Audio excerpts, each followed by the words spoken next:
Aujourd'hui, nous allons continuer à la suite du message que nous avons apporté la semaine passée. Je vais juste résumer en quelques lignes ce que nous avons dit la semaine passée. La première chose que nous avons vue également durant toutes les autres semaines, c'est que Dieu veut que tous les hommes soient sauvés et parviennent à la connaissance de la vérité. La volonté de Dieu pour tous les hommes, c'est le salut. La volonté de Dieu pour tous les hommes, c'est le salut. Que les hommes soient bons, que les hommes soient mauvais, que les hommes soient blancs ou noirs ou jaunes, peu importe, quelle que soit la race, quelle que soit la religion, quel que soit le lieu, quel que soit le temps, la période, Dieu, la volonté de Dieu pour tous les hommes est et a toujours été le salut en Jésus-Christ. Donc, si tu es ici, tu entends ma voix, sache que la volonté de Dieu pour toi, c'est que tu reçoives le salut. Le salut qui se trouve en Jésus-Christ de Nazareth. Il n'y a aucun autre nom qui a été donné parmi les hommes et par lequel nous puissions être sauvés. Jésus-Christ est l'unique chemin. Il a dit, je suis le chemin. Il n'est pas un des chemins, mais il est l'unique et le seul chemin pour aller au Père. Dieu était en Christ, réconciliant le monde avec lui-même. Et il a mis en nous la parole de la réconciliation, afin que par nous également, plusieurs puissent recevoir cette parole de la réconciliation. La volonté de Dieu pour tous les hommes, c'est que nous soyons sauvés en Jésus-Christ. Parce qu'il est l'unique par lequel nous puissions atteindre le Père. Alléluia. Et Dieu veut que nous soyons sauvés, mais que aussi nous parvenions à la connaissance de la vérité. Et la connaissance de la vérité, c'est un processus volontaire de chaque chrétien afin d'évoluer, de grandir spirituellement jusqu'à ce que nous soyons tous parvenus à la connaissance du Fils de Dieu, à l'unité de la foi. C'est un acte personnel, c'est une initiative personnelle pour tout chrétien qui veut être sérieux et avancer sérieusement avec Dieu. C'est un investissement que nous faisons afin d'acquérir la connaissance de Dieu.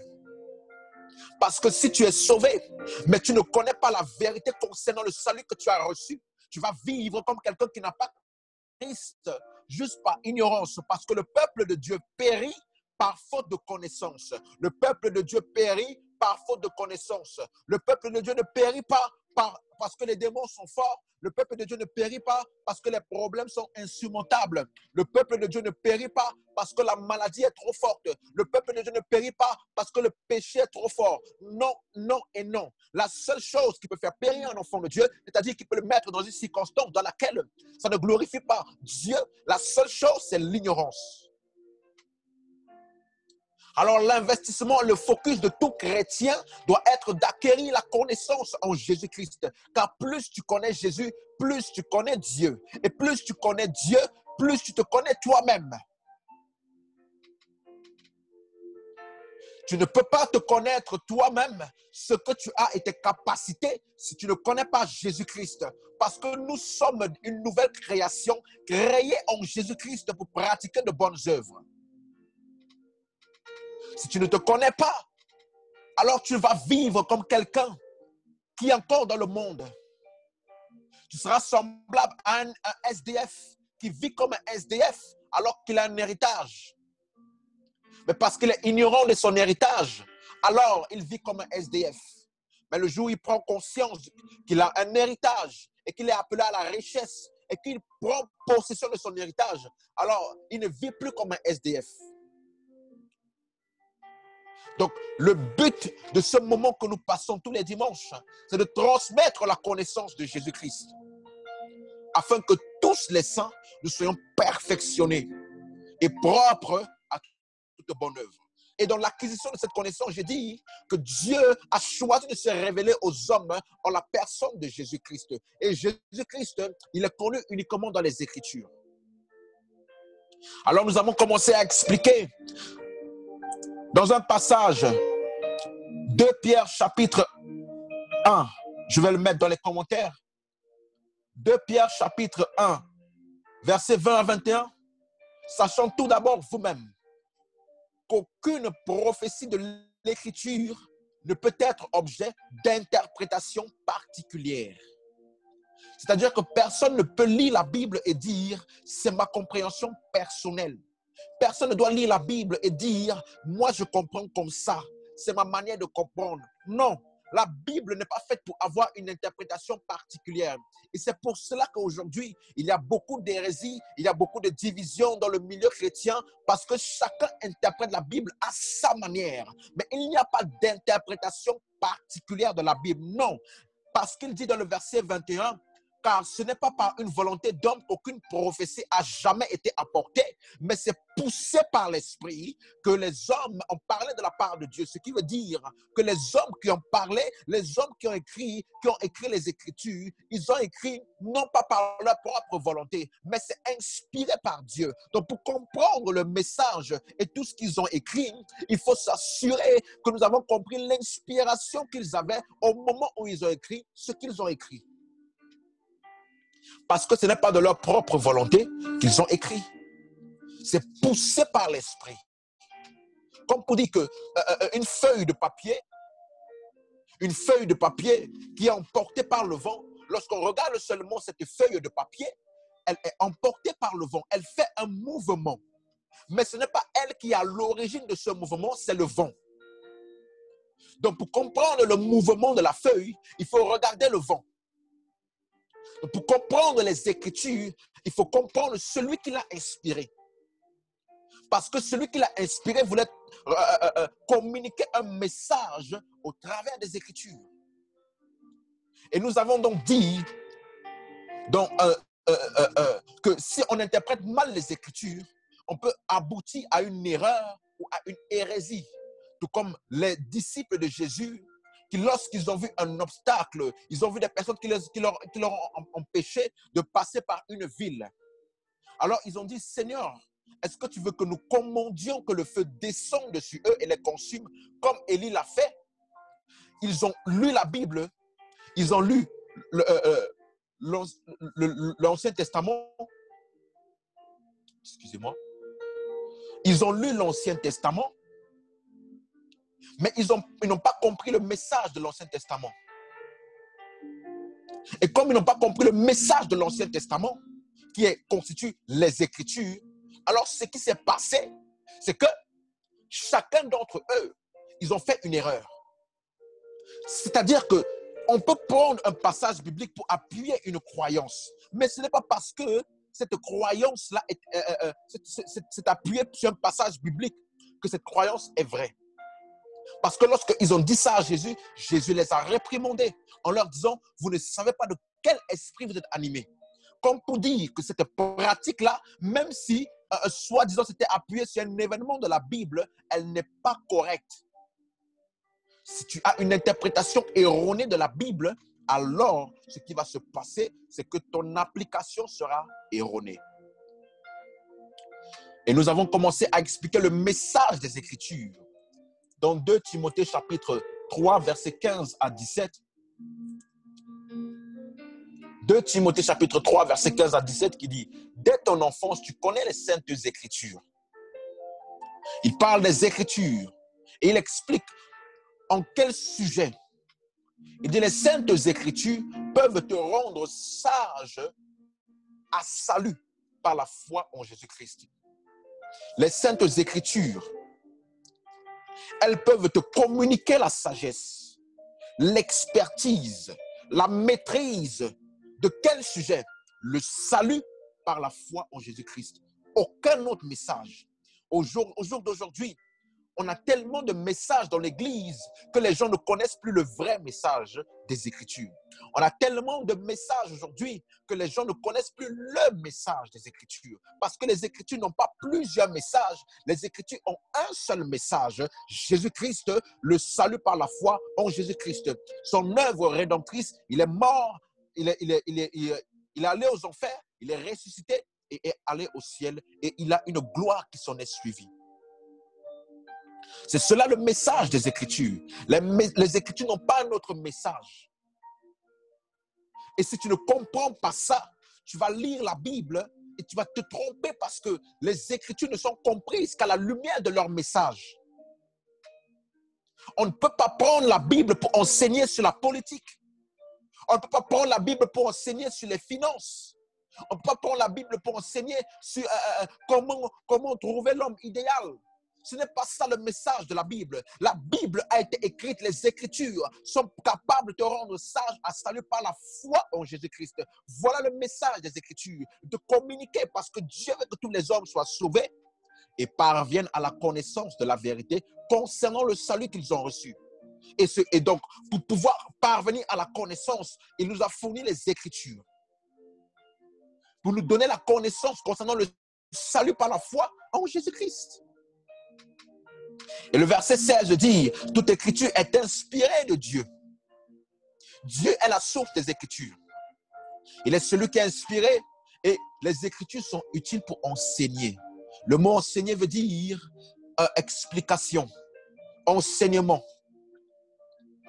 Et lorsque tu es bien enseigné les Écritures, il dit, utile aussi pour convaincre. C'est-à-dire que lorsque les Écritures sont enseignées au sujet de la foi en Jésus-Christ, lorsque l'enseignement est correct et que tu es affermi dans ces vérités, la chose qui va se produire, c'est que tu vas commencer à avoir des convictions fermes. Beaucoup de chrétiens aujourd'hui, ils sont très instables. Ils ne savent même plus comment aborder la vie. Ils ne savent plus comment vivre. Ils sont soumis aux circonstances, soumis aux circonstances de leur vie, soumis aux esprits maléfiques. Ils sont soumis à la maladie, soumis aux circonstances parce que ils n'ont pas des convictions fermes qui sont communiquées par les Écritures lorsqu'elles sont enseignées et qu'elles nous communiquent la sagesse au sujet de la foi, du salut par la foi en Jésus-Christ. J'aimerais dire à quelqu'un, quelles que soient les expériences que tu as, nos convictions en tant que chrétiens ne sont pas basées sur les expériences. Parce que beaucoup de chrétiens sont instables dans leur foi. Aujourd'hui, ils croient, demain, ils ne croient plus. Parce que leur foi est basée sur des expériences. On m'a prophétisé ceci. On m'a prophétisé cela. J'ai rêvé ceci. J'ai rêvé cela. J'ai vu ceci. J'ai vu cela. Et ma vie, c'est ceci. Je vois les circonstances de ma vie comme ça. Non, toutes ces choses-là ne constituent pas la base de nos convictions. Les convictions du chrétien sont uniquement basées sur la parole, sur les Écritures. Parce que toutes ces choses-là passent, mais la parole de Dieu ne passera pas. Pour être sûr que ta foi soit ferme, elle doit être basée sur les Écritures. Les Écritures sont utiles pour corriger et les Écritures sont utiles pour instruire dans la justice. Et lorsque tu es enseigné, lorsque tu as des convictions, lorsque tu es corrigé et lorsque tu es instruit dans la justice, le verset 17, afin que l'homme de Dieu soit accompli, c'est-à-dire parfait à toute bonne œuvre. On parle de la maturité spirituelle. C'est-à-dire que la vie éternelle que tu as reçue en toi commence à influencer ton extérieur et que ta vie commence à être une source de bénédiction. Tu n'es plus seulement béni, mais tu deviens maintenant une source de bénédiction pour les autres. Alléluia. Et donc, nous avons expliqué dans Jean chapitre 5, verset 39. Jésus a dit, vous sondez les Écritures, vous examinez les Écritures, vous étudiez les Écritures, vous scrutez les Écritures parce que vous croyez avoir en elles la vie éternelle. Or, ce sont elles qui témoignent de moi. Qu'est-ce qu'il essayait de dire par là? Il est en train d'essayer de leur dire que les Écritures ne donnent pas la vie éternelle. Les Écritures pointent vers quelqu'un. Si tu lis la Bible, mais tu ne connais pas, mais tu n'arrives pas dans ta lecture à saisir la personne de Jésus-Christ dans ce que tu as lu, alors tu n'as rien lu. Parce que les Écritures rendent témoignage de quelqu'un. Les Écritures ne rendent pas témoignage de ta vie ou de je ne sais quoi d'autre. Les Écritures rendent témoignage de quelqu'un. Jésus est en train de dire, je suis le message des Écritures. Et il a dit, ce sont elles qui rendent témoignage de moi. Donc, lorsque tu commences à appréhender les Écritures et que tu les lis dans leur contexte et que tu vois Jésus, tu rencontres Jésus dans les Écritures, alors tu obtiens la vie. Alléluia. Et ensuite, lorsque Jésus-Christ est ressuscité, il a rencontré des disciples qui lui ont dit, Est-ce que tu es au courant de ce qui se passe à Jérusalem? Il y a un prophète, Jésus-Christ, qui est mort. Alors, Jésus-Christ leur a dit, ô homme, dans Luc chapitre 25, 24, verset 25 à 27. Il a dit, ô homme, sans intelligence, et dont le cœur est lent à comprendre tout ce dont a dit les prophètes. Et donc, pour la première fois, Jésus-Christ va expliquer. Il va expliquer en détail comment comprendre les Écritures. Il va expliquer de quoi parlent les Écritures. Il va expliquer l'interprétation des Écritures. Comment est-ce que nous interprétons les Écritures? Il dit ceci. Ne fallait-il pas que le Christ souffrit ces choses et qu'il entrât dans sa gloire? En deux déclarations, Jésus-Christ a résumé toutes les Écritures. Et verset 27 dit, et commençons par Moïse et par tous les prophètes. Il leur expliqua donc toutes les Écritures ce qui le concernait. Parce que les Écritures le concernent. Et Jésus-Christ a expliqué dans toutes les Écritures, en commençant par Moïse, c'est-à-dire les 5 premiers livres de la Bible, et dans tous les prophètes, dans toutes les Écritures, parlent de Jésus-Christ. Et nous avons expliqué que les Écritures, ce n'est pas toute la Bible. Lorsque vous voyez écrit dans la Bible les Écritures, on ne parle pas de toute la Bible. J'ai expliqué dans Romains chapitre 1, versets 1 à 4.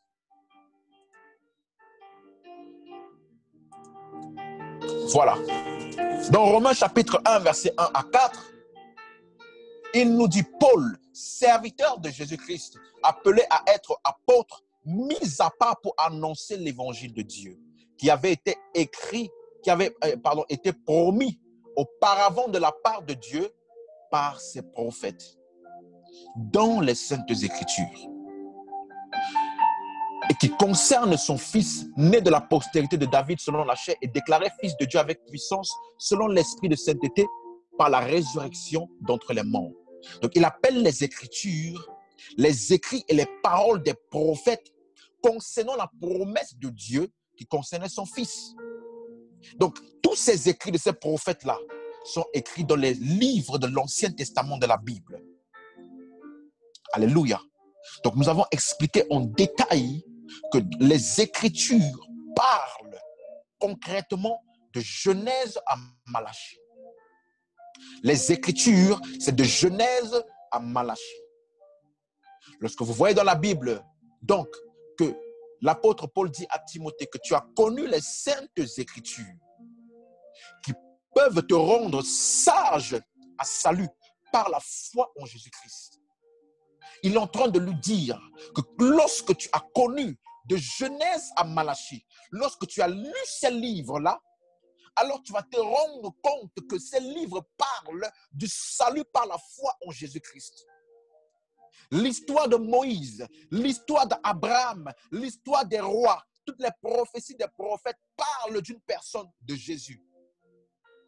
De Genèse à Malachie, le message, c'est Jésus-Christ, qui devait venir, mourir et ressusciter afin d'être le salut pour l'humanité. Si tu ne comprends pas ça, tu vas lire l'Ancien Testament et tomber dans des hérésies. Tu vas tomber dans l'erreur parce que tu n'as pas compris le message principal des Écritures.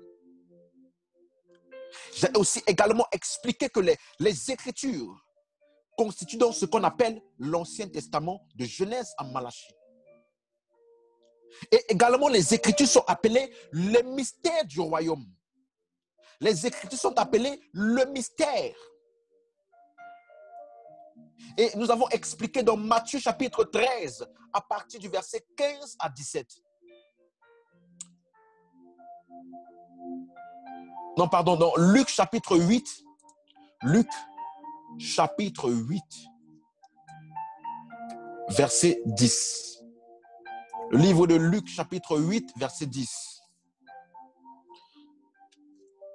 Parce qu'on lui a demandé à Jésus, pourquoi est-ce que Jésus parle en parabole? Et il expliquait ici, parce qu'il vous a été donné de connaître les mystères du royaume de Dieu. Mais pour les autres, cela leur est dit en parabole, afin qu'en voyant, ils ne voient point et qu'en entendant, ils ne comprennent point. Toutes les personnes, avant que Jésus n'arrive, qui ont parlé des Écritures, ces Écritures étaient des mystères pour eux. Pas parce que Dieu ne voulait pas leur parler en réalité, non, parce qu'ils n'avaient pas la capacité de comprendre et de porter ces mystères. Donc Jésus-Christ fait référence aux Écritures en parlant de mystère. Et j'ai expliqué que le mystère vient d'un mot grec qui veut dire la bouche fermée. Ou alors ce qui est caché et qui nécessite une interprétation, une explication, afin de décoder ce mystère. Donc si tu lis l'Ancien Testament, sans avoir la révélation du mystère, ce qui va se passer, c'est que tu peux te tromper parce que les Écritures sont un mystère et nécessitent une révélation ou une explication afin de vraiment comprendre quel est le message qui était transmis par ce mystère-là. Alléluia. Et donc, l'apôtre Paul dit ceci. Dans Romains chapitre 16, verset 25, l'apôtre Paul nous explique quelque chose. Il dit, à celui qui peut vous affermir selon mon évangile et la prédication de Jésus-Christ. Le mot est ici, dans sa traduction originale, veut dire c'est-à-dire. Donc, il est en train de dire que à celui qui peut vous affermir selon mon évangile, qui est la prédication de Jésus-Christ.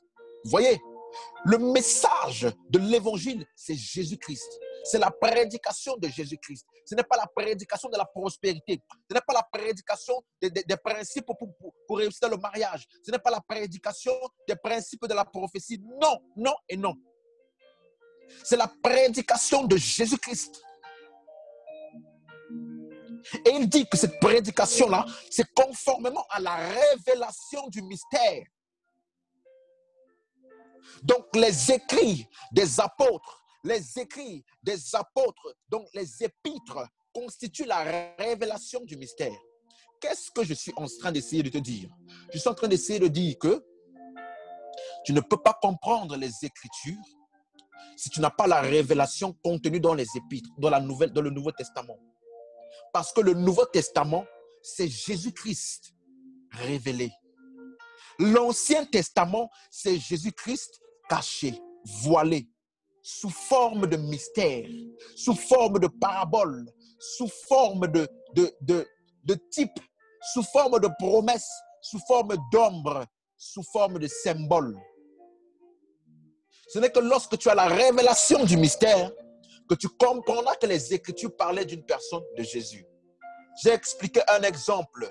Je dis que dans l'Ancien Testament, toutes les personnes qui étaient dans l'Ancien Testament, ils ont parlé d'un mystère dont eux-mêmes ne comprenaient pas parce que c'était un mystère pour eux. Parce qu'ils n'avaient pas la capacité de comprendre ce mystère. Alors, Jésus-Christ, lorsqu'il est venu, il a révélé ce mystère. C'est pour cela que maintenant, lorsque nous lisons les épîtres, nous pouvons comprendre qu'Abraham a parlé de Jésus. Abraham ne pouvait pas dire Jésus, mais il a dit il a dit sacrifice sur l'autel. Lorsque son fils Isaac avait une sentence de mort, c'est-à-dire qu'il devait être sacrifié, il devait mourir. Alors Dieu a dit ne le tue pas, ne le tue pas. Et Dieu a pourvu un bélier pour mourir à la place d'Isaac. De quoi parle cette histoire? Cette histoire parle de l'œuvre de la rédemption de Jésus. Parce que le salaire du péché, c'est la mort. Donc, toi et moi, nous étions voués à la mort. Nous avons la sentence de mort sur nous. Mais la Bible nous dit que le châtiment qui nous donne la paix est tombé sur Jésus-Christ. Il est mort de notre mort afin que nous ayons la vie. Abraham a parlé de Jésus. Moïse ne pouvait pas dire Jésus, mais il a dit serpent d'airain. Parce que toutes les personnes qui étaient mordues par des serpents, afin qu'ils ne périssent pas, ils devaient regarder le serpent d'airain qui a été élevé par Moïse. Et la Bible nous dit dans Jean chapitre 3, verset 14, que de la même manière que le serpent d'airain a été élevé dans le désert, afin que quiconque regarde à ce serpent-là, qu'il ne périsse pas, mais ait la vie éternelle, de la même manière, le Fils de l'homme sera élevé. Alléluia. Afin que quiconque croit en lui ne périsse pas, mais ait la vie éternelle. Moïse a parlé de Jésus-Christ, du salut en Jésus-Christ. Les Écritures, toutes les Écritures, Moïse et tous les prophètes, toutes les prophéties parlaient de Jésus, mais sous forme de mystère, sous forme d'histoire, sous forme d'allégorie, de métaphore, de promesses, de prophéties. Même la prophétie qui a été donnée à Abraham, qu'en toi, toutes les nations de la terre seront bénies. En toi, en ta postérité. Et la postérité d'Abraham, par laquelle toutes les nations devaient être bénies, ce n'était pas Isaac, c'était Christ. C'est pour cela qu'au mont Moria, Dieu lui a dit, enlève Isaac de l'autel. Parce que ce n'est pas lui la postérité, ce n'était pas de lui qu'il s'agissait. Il s'agissait du bélier, de l'agneau qui est sacrifié, afin que toutes les nations de la terre soient bénies par son sacrifice.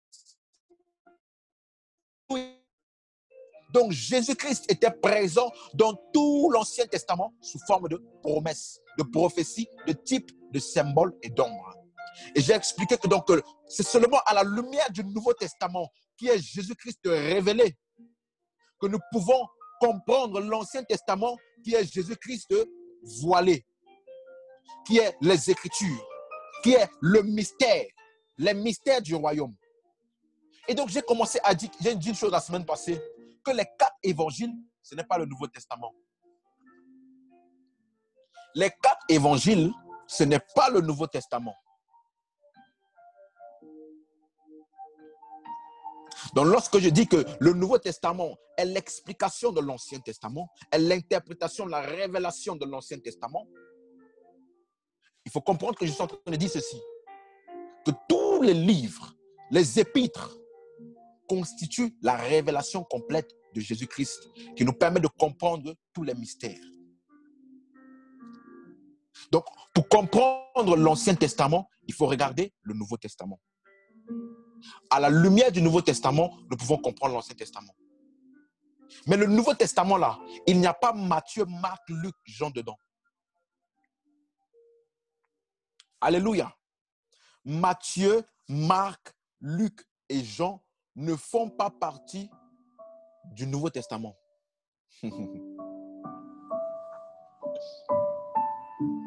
Pourquoi?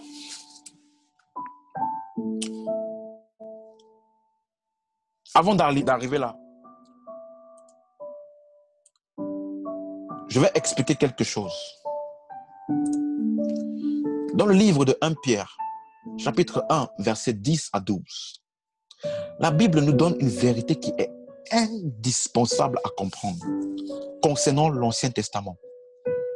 Il dit ceci: les prophètes qui ont prophétisé touchant la grâce qui vous est réservée. Donc les prophéties des prophètes de l'Ancien Testament étaient concernant la grâce qui nous est réservée. De quelle grâce parlait-il? La suite nous explique. Ils ont fait de ce salut l'objet de leur recherche et investigation. Donc les prophètes de l'Ancien Testament, les écrits de l'Ancien Testament parlent d'une grâce, c'est-à-dire le salut en Jésus-Christ. Et ils ont fait de ce salut leur recherche là. Pourquoi? Parce que malgré qu'ils ont écrit, c'était mystérieux pour eux. C'est-à-dire qu'ils ont fini d'écrire. Alléluia. Dans 1 Pierre chapitre 1, verset 10 à 12, la Bible dit toujours, ils ont fait de ce salut l'objet de leur recherche. Ils ont fait de ce salut l'objet de leur recherche. Donc les hommes de l'Ancien Testament, c'est des chercheurs et des investigateurs. Pourquoi? Parce que ce sont des serviteurs. Nous, dans la Nouvelle Alliance, nous ne sommes pas des serviteurs, nous sommes des fils. Et le fils est supérieur au serviteur. C'est pour cela que nous avons la révélation du mystère que eux, ils ont cherché. Regardez le verset 11. Verset 11 dit ceci. Voulant sonder l'époque et les circonstances marquées par l'Esprit de Christ qui était en eux et qui attestait d'avance les souffrances de Christ et la gloire dont elles seraient suivies. On retrouve encore le message des Écritures qui dit que le Christ devait souffrir et la gloire qui s'ensuit. Voilà de quoi a parlé tout l'Ancien Testament. Si tu lis l'Ancien Testament et tu n'arrives pas à voir le salut en Jésus-Christ, sa mort et sa résurrection et la gloire qui s'ensuit, si tu n'arrives pas à le voir, alors tu vas mal interpréter, tu vas mal comprendre et tu risques de te tromper. Alléluia. Le verset 12 dit quelque chose. Suis-moi très bien. Verset 12. Écoute. Il leur fut révélé que ce n'était pas pour eux, mais pour nous. Les écrits des Écritures là, la compréhension et la révélation de ces mystères-là, ils ont essayé de chercher, ils ont essayé d'investiguer, ils ont essayé de scruter les Écritures. Mais la révélation n'était pas pour eux. C'est-à-dire que Moïse a fini d'écrire la postérité de la femme écrasera la tête du serpent. Lui-même, il a fini d'écrire ça, il s'est assis. Il s'est demandé, mais de qui est-ce que je parle? Dieu lui a dit, ce n'était pas pour toi, tu ne comprendras pas, laisse tomber. Ésaïe a fini d'écrire, la Vierge enfantera, on l'appellera Emmanuel, le Dieu puissant, admirable conseiller. Il a fini d'écrire tout ça. Il a dit, par ses mains, si nous sommes guéris. Ésaïe a fini d'écrire ça. Lorsqu'il a fini d'écrire ça, il s'est assis pour comprendre ce qu'il a écrit. Il a fait des recherches dessus. Mais de qui est-ce que je parle? Et il lui fut révélé que ce n'était pas pour eux. Mais c'est pour nous. Alléluia. Cette révélation est pour nous, nous qui sommes en Christ. Donc si aujourd'hui, Moïse s'assoit devant moi, Ésaïe s'assoit devant moi, laisse-moi te dire, je vais lui enseigner le mystère de Christ. Je vais lui enseigner le mystère. Je vais lui expliquer ce que lui-même il a écrit et qu'il ne comprenait pas. Je vais lui expliquer. Parce que j'ai la révélation. Je suis un fils. Lui, il est un serviteur. C'est pour cela que je dis toujours aux chrétiens, notre modèle en tant que chrétien ne doit pas être autre chose.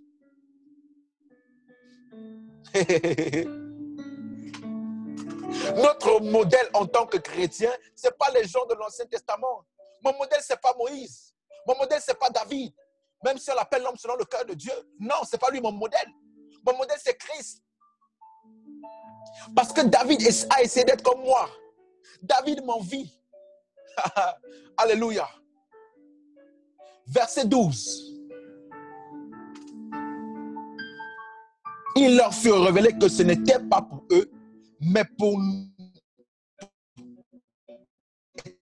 Les dispensateurs de ces choses que vous ont annoncé maintenant, ceux qui ont prêché l'évangile par le Saint-Esprit envoyé du ciel et dans lesquels même les anges désirent plonger leur regard. Oh, ce mystère-là, même les anges ne comprennent pas ça. Même les anges, lorsque nous enseignons le mystère de l'évangile, les anges s'assoient pour écouter, pour comprendre. Parce qu'eux-mêmes ne comprennent pas ce mystère. J'aimerais te dire, tu es spécial. Tu as la révélation de Christ. Tu as la capacité de comprendre la révélation de Christ. Nous sommes supérieurs à tous ces hommes, supérieurs aux anges. Il leur fut révélé que ce n'était pas pour eux. Et même les anges désirent plonger leur regard. Alléluia. Donc j'ai expliqué que donc, ces hommes de l'Ancien Testament-là, ils ne pouvaient pas porter ce mystère. Ils ne pouvaient pas le comprendre. Parce que ce n'était pas pour eux. Donc, comme maintenant on veut comprendre l'Ancien Testament, il faut regarder les épîtres. J'ai expliqué déjà ça. Maintenant, et le livre de Matthieu, Marc, Luc, Jean. Les 4 évangiles. J'ai dit, ces livres-là ne font pas partie du Nouveau Testament. Nous allons maintenant essayer d'expliquer. Dans le livre de Matthieu, chapitre 26 à 28. Oh Jésus. Matthieu, chapitre 26, verset 28. Est-ce que tu me suis toujours? Donne-moi un amen si tu me suis. Alléluia, alléluia. Matthieu 26, verset 28. Alléluia. Est-ce qu'on me suit toujours bien? Alléluia, alléluia. Ok. Matthieu, Marc, Luc et Jean ne font pas partie du Nouveau Testament. Même si dans ta Bible, c'est écrit Ancien Testament de Genèse à Malachie, Nouveau Testament de Matthieu à Apocalypse. Même si c'est écrit dans ta Bible, sache que Matthieu ne fait pas partie du Nouveau Testament. Pourquoi? Parce que c'est les écrivains, les gens qui ont confectionné la Bible, qui ont eu ce privilège-là de décider que voilà, le Nouveau Testament, ça partit d'ici. Mais Matthieu, Marc, Luc et Jean, ce n'est pas le Nouveau Testament. Pourquoi? Matthieu 26, verset 28. Nous allons lire. La version Louis II dit ceci. Car ceci est mon sang, le sang de l'alliance, qui est répandu pour plusieurs pour la rémission des péchés.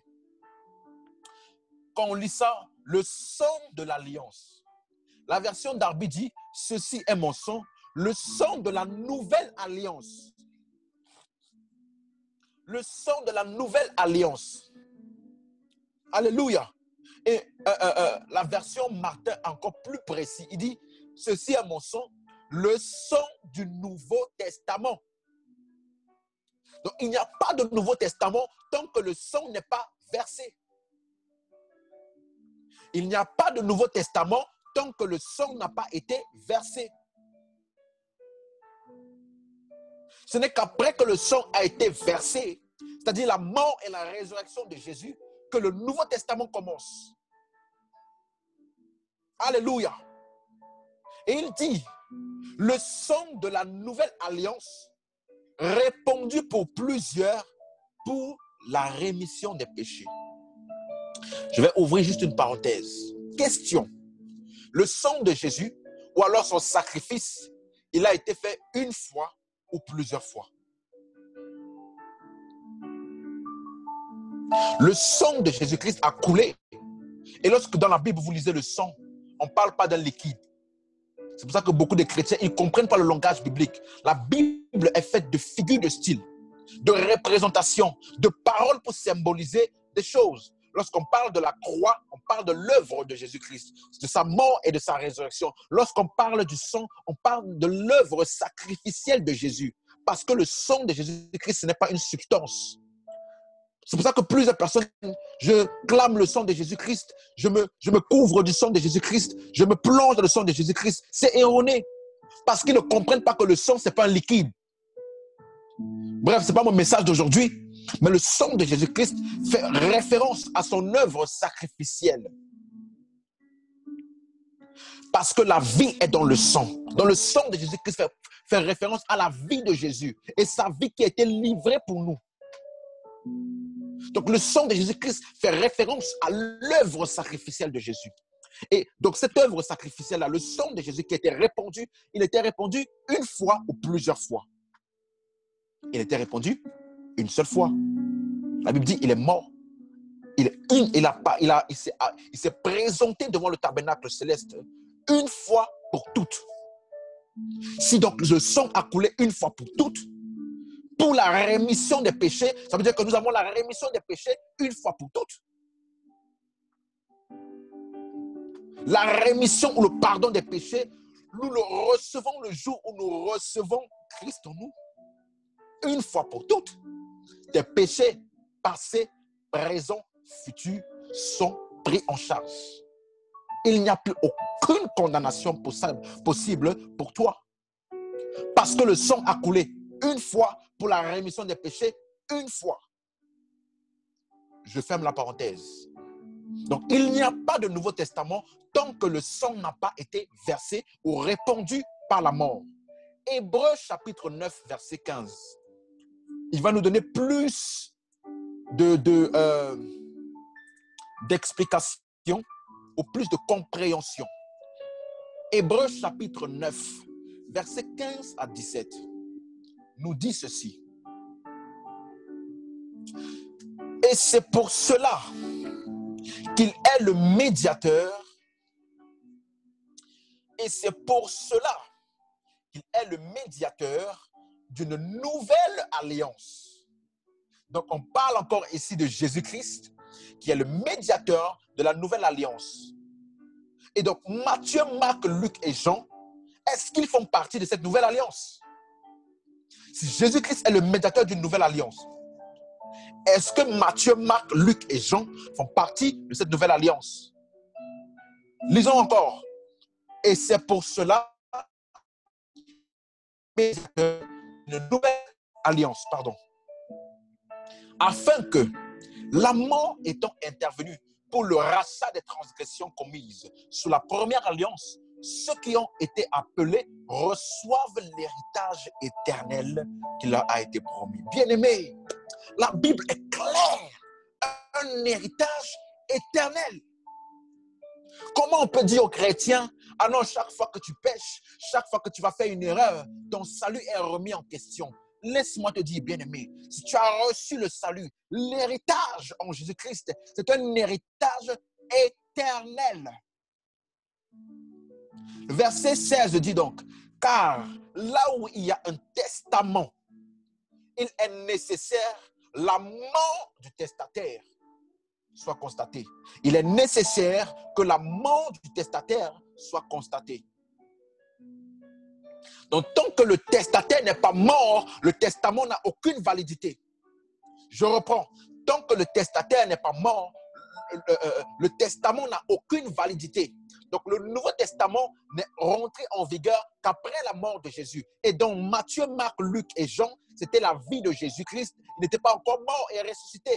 Donc, Matthieu, Marc, Luc et Jean ne font pas partie de la nouvelle alliance.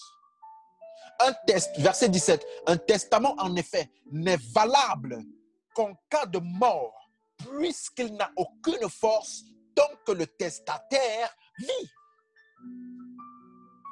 Est-ce qu'on me suit bien? Tant que Jésus-Christ n'est pas mort, la nouvelle alliance ne peut pas rentrer en vigueur. Parce que le système de la nouvelle alliance, il faut que la mort du testateur soit constatée afin que le message, afin que la nouvelle alliance rentre en vigueur. Parce que le testament n'a aucune force tant que le testateur n'est pas mort. Galates chapitre 4, verset 4. Alléluia.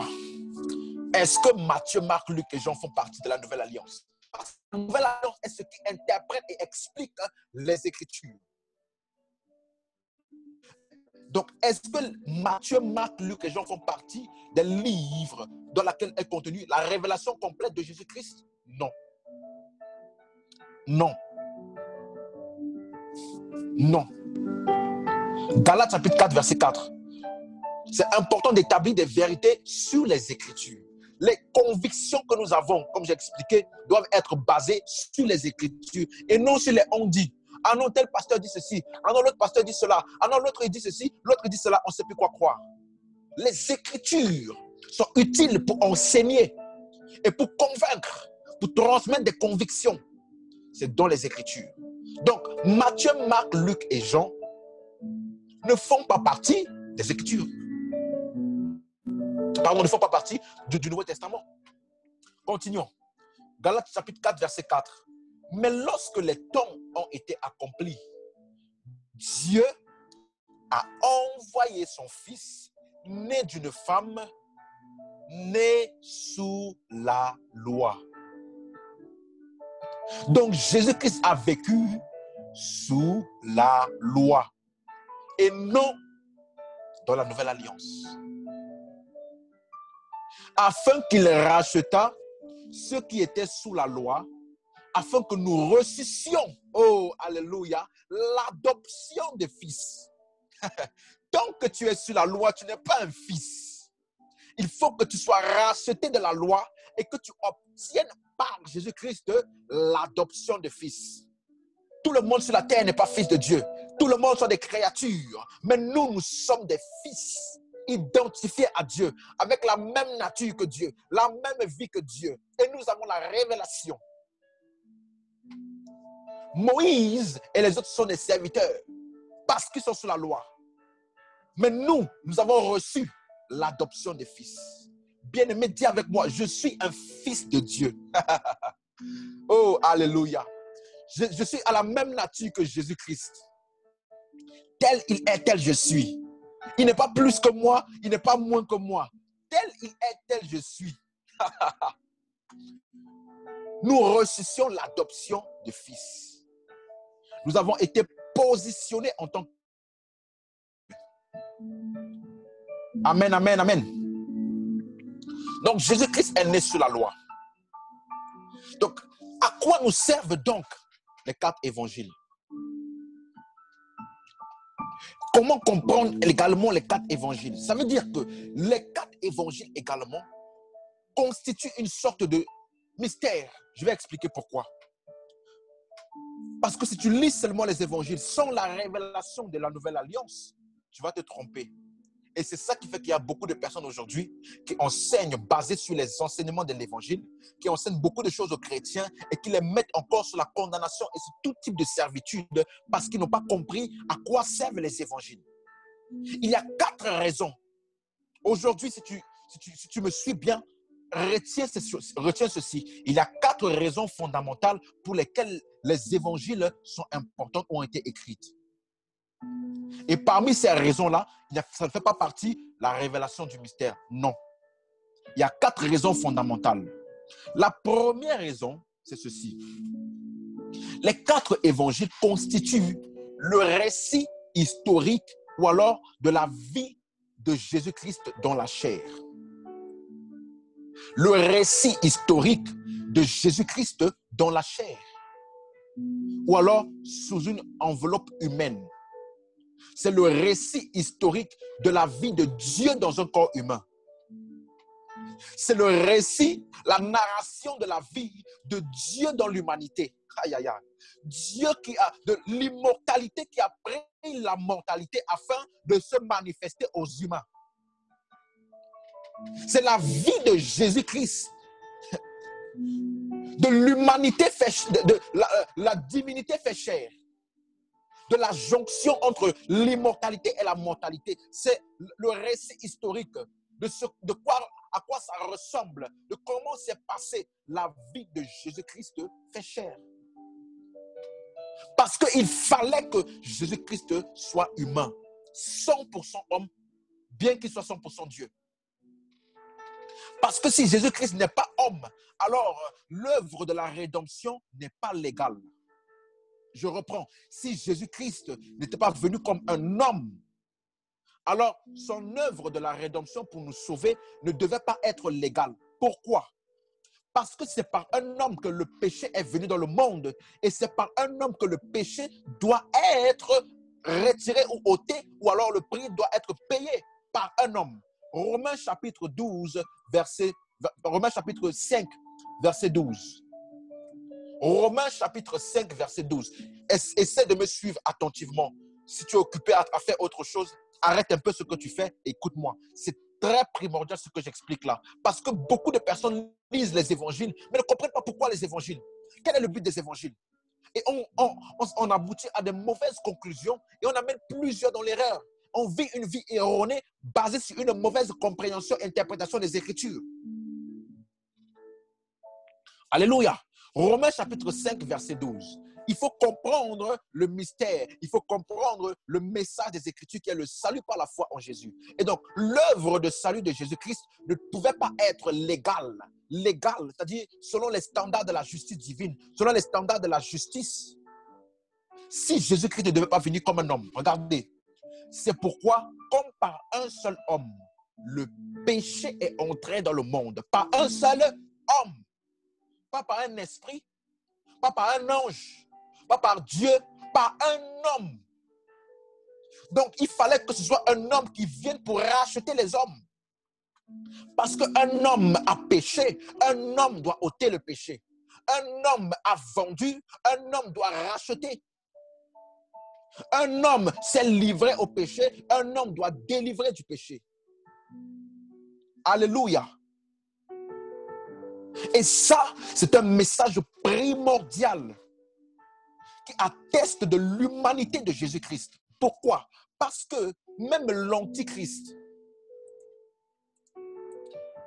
Au fur et à mesure que j'explique les choses, je prends également le temps de démystifier certaines fausses croyances que nous avons et de nous communiquer la vérité du pur évangile.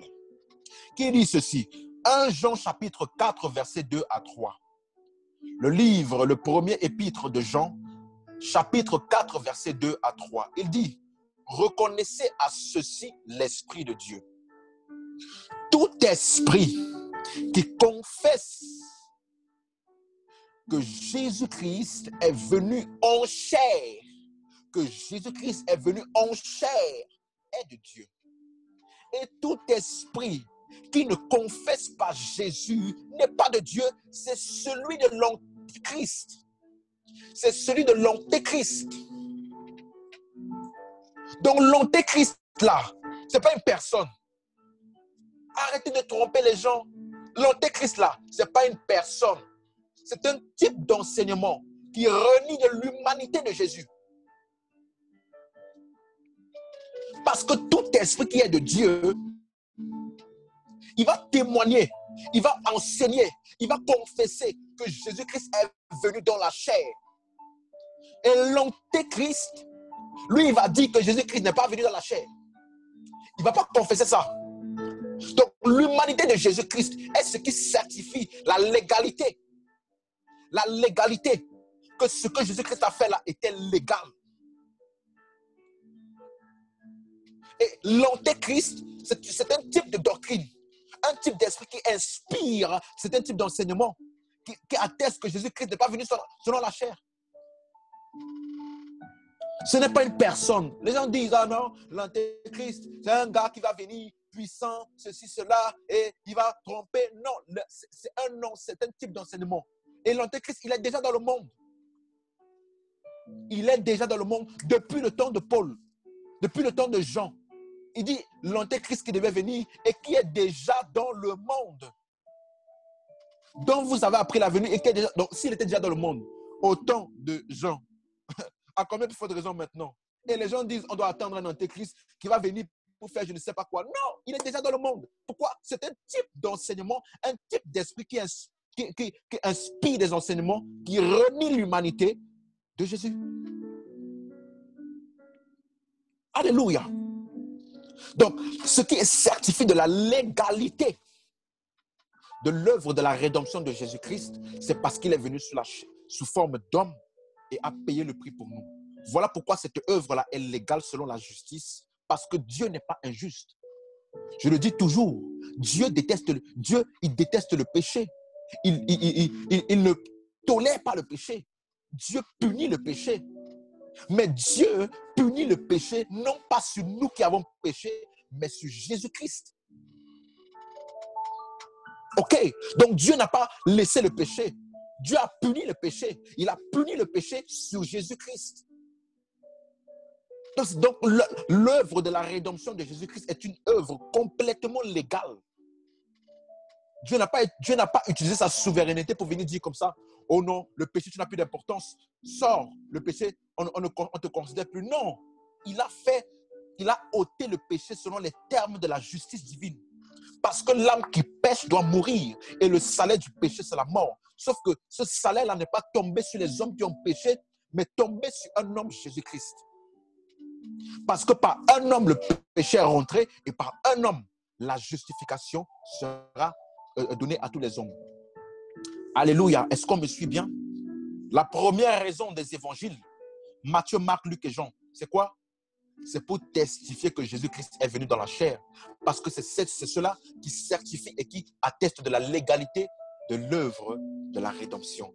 La deuxième raison, est-ce qu'on me suit jusqu'ici? Tu peux me donner un amen si tu as bien compris ce premier point? Alléluia. Est-ce qu'on me suit bien? Amen. Amen. OK. OK. Maintenant, la deuxième raison pour laquelle Matthieu, Marc, Luc et Jean. Lisons. Jean chapitre 20, verset 31. Jean chapitre 20, verset 31. C'est l'apôtre Jean qui explique pourquoi est-ce qu'il a écrit l'évangile de Jean. Et donc, par ricochet, il nous explique pourquoi est-ce que les évangiles ont été écrits. Il dit ceci. Mais ces choses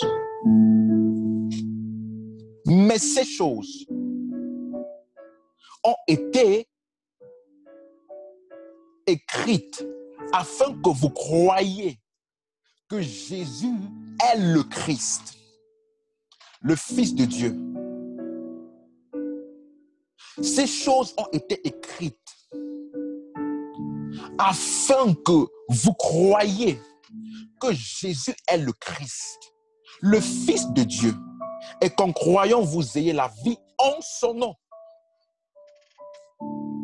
La deuxième raison pour laquelle les évangiles ont été écrits, c'est parce que dans les Écritures, de Genèse à Malachie, comme j'ai expliqué, les Écritures, c'est de Genèse à Malachie. Les Écritures parlaient d'un Christ, d'un Messie qui devait venir. Et il fallait donc documenter de manière écrite tous les événements qui sont passés dans la vie de Jésus pour testifier et témoigner que c'était lui vraiment, c'était de lui que tous les évangiles, que toutes les Écritures parlaient.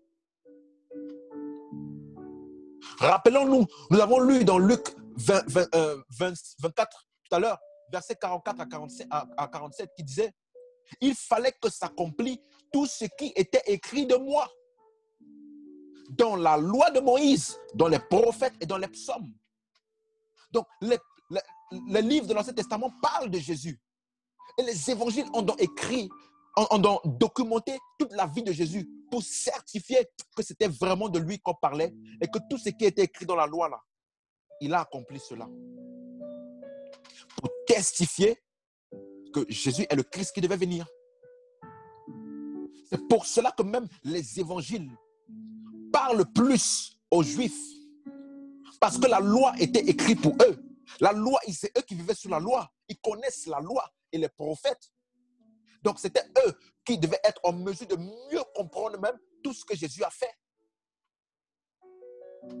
Parce que c'est de lui que parlaient la loi et les prophètes. Et lorsqu'il est venu, on a documenté tout ce qu'il a fait dans sa vie. Pourquoi? Pour montrer et pour témoigner que c'était vraiment lui, le Christ, qui devait venir. Alléluia. Les évangiles nous permettent de savoir que Jésus est le Christ qui devait venir et par lequel nous pouvons avoir le salut. Ok? Donc, les évangiles nous parlent aussi à nous. Les évangiles nous parlent à nous. Ils ont été écrits pour nous, pour que nous voyions la vie de Jésus et que nous sachions que c'est donc lui qui est le Messie et que nous croyons en lui. Donc, ça a été écrit pour nous, si vous voulez. Mais ce n'est pas écrit à nous. Oh! Les évangiles ont été écrits pour nous. Mais ils ne parlent pas à nous. Les épîtres nous parlent.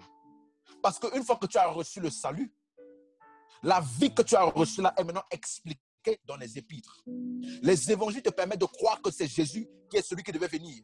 Mais lorsque tu lis les épîtres maintenant, tu vas te rendre compte que les épîtres t'expliquent maintenant la nouvelle nature que tu as reçue, la nouvelle personne que tu es devenue par le salut.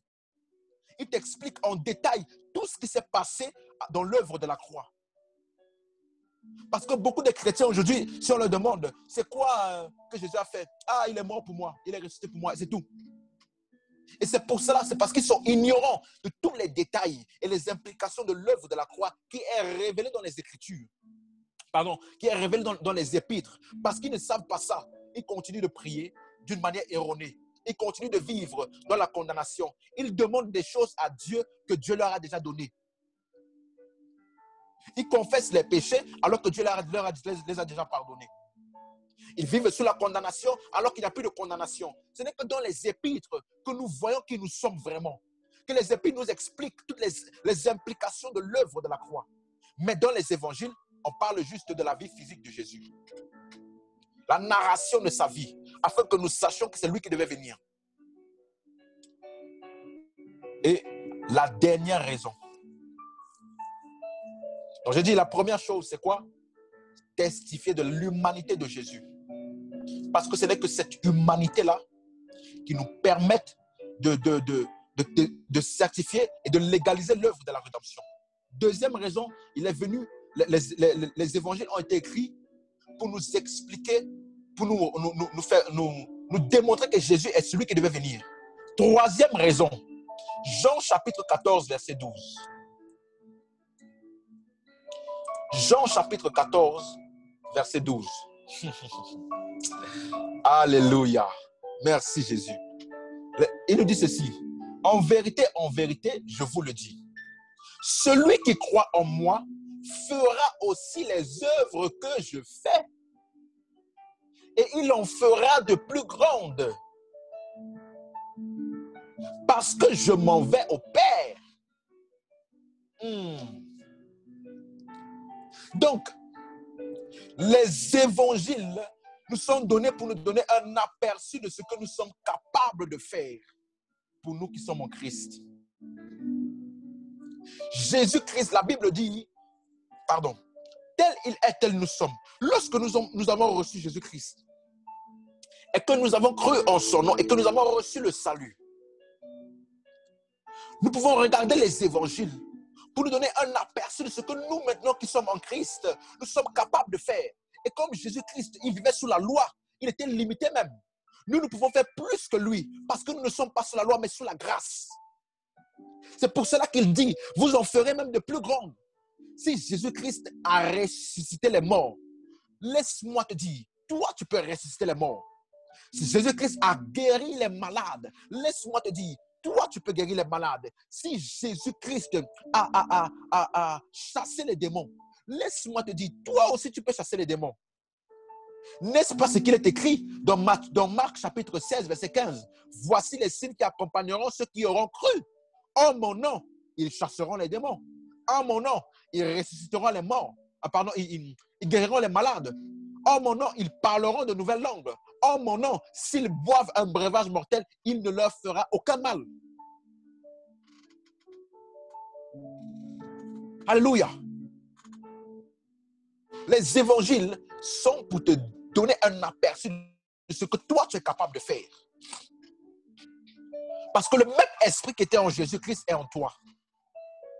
Je reprends. Le même esprit qui était en Jésus-Christ est en toi.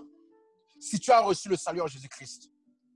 La même puissance qui a résisté Jésus-Christ est également en toi.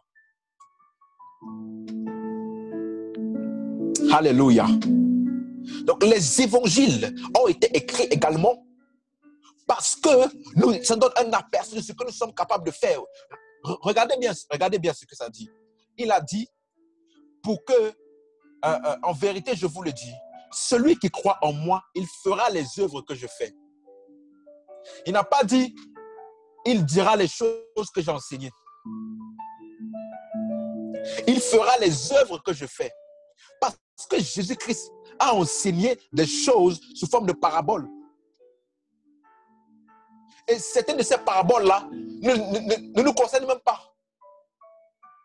Mais celui qui croira en lui, les œuvres que Jésus-Christ a fait là, il a multiplié les pains, il a marché dans l'abondance, il n'était jamais dans le manque, il était toujours en domination sur les circonstances, il a calmé la tempête, il a ressuscité des morts, il a guéri des malades, il a purifié des lépreux, il a changé l'eau en vin.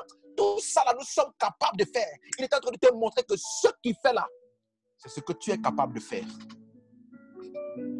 Il n'a pas dit celui qui croira en moi va enseigner de la même manière que j'ai enseigné. Il n'a pas dit ça. Il a dit les œuvres. Alléluia. Comme pour dire que lorsque tu regardes les évangiles, tu dois regarder les œuvres de Jésus plus que ses enseignements. Je vais t'expliquer pourquoi après. Amen. Et la quatrième raison, c'est que les évangiles, surtout l'évangile de Jean, nous donnent des vérités transitionnelles. Par exemple, l'évangile de Jean est l'évangile qui se rapproche le plus de la révélation de Jésus-Christ. Il est l'évangile qui se rapproche le plus des épîtres. Parce que l'apôtre Jean a écrit l'évangile de Jean après avoir reçu la révélation de Jésus-Christ. C'est pour cela que vous allez voir qu'il n'y a pas beaucoup d'histoires. Il commence par dire, un bébé est parti dans une crèche. Après, il n'y avait pas de place pour lui. Du coup, il est mort. Pardon, du coup, il est né dans une mangeoire. Il commence pas par ça. Il commence par dire, au commencement était la parole. Il a compris la divinité de Jésus-Christ. Au commencement était la parole. La parole était avec Dieu. La parole était Dieu. Elle était avec Dieu dès le commencement et rien de ce qui a été fait n'a été fait sans elle. Il commence par parler de la divinité, de la réalité de qui Jésus-Christ est vraiment. Parce que dans cet évangile-là, il y a beaucoup de vérités transitionnelles. C'est pour cela que ce n'est que dans l'évangile de Jean que vous allez voir que Jésus-Christ a dit à tous, le voleur vient pour égorger, détruire et voler. Mais moi, je viens afin que mes brebis aient la vie éternelle. Et il est en abondance. Mais au moment où Jésus disait ça, personne n'avait la vie éternelle. Ce n'est qu'après sa mort et sa résurrection que la vie éternelle. Vous voyez, dans les évangiles, vous allez voir comme on a lu tout à l'heure. Ceci est mon sang, le sang de la nouvelle alliance qu'il a donné par la Sainte Seine. Voilà encore un autre sujet. Bon, je ne vais pas rentrer dans ça pour ne pas choquer les gens. Mais la Sainte Seine est une représentation de l'œuvre de Jésus. Ok?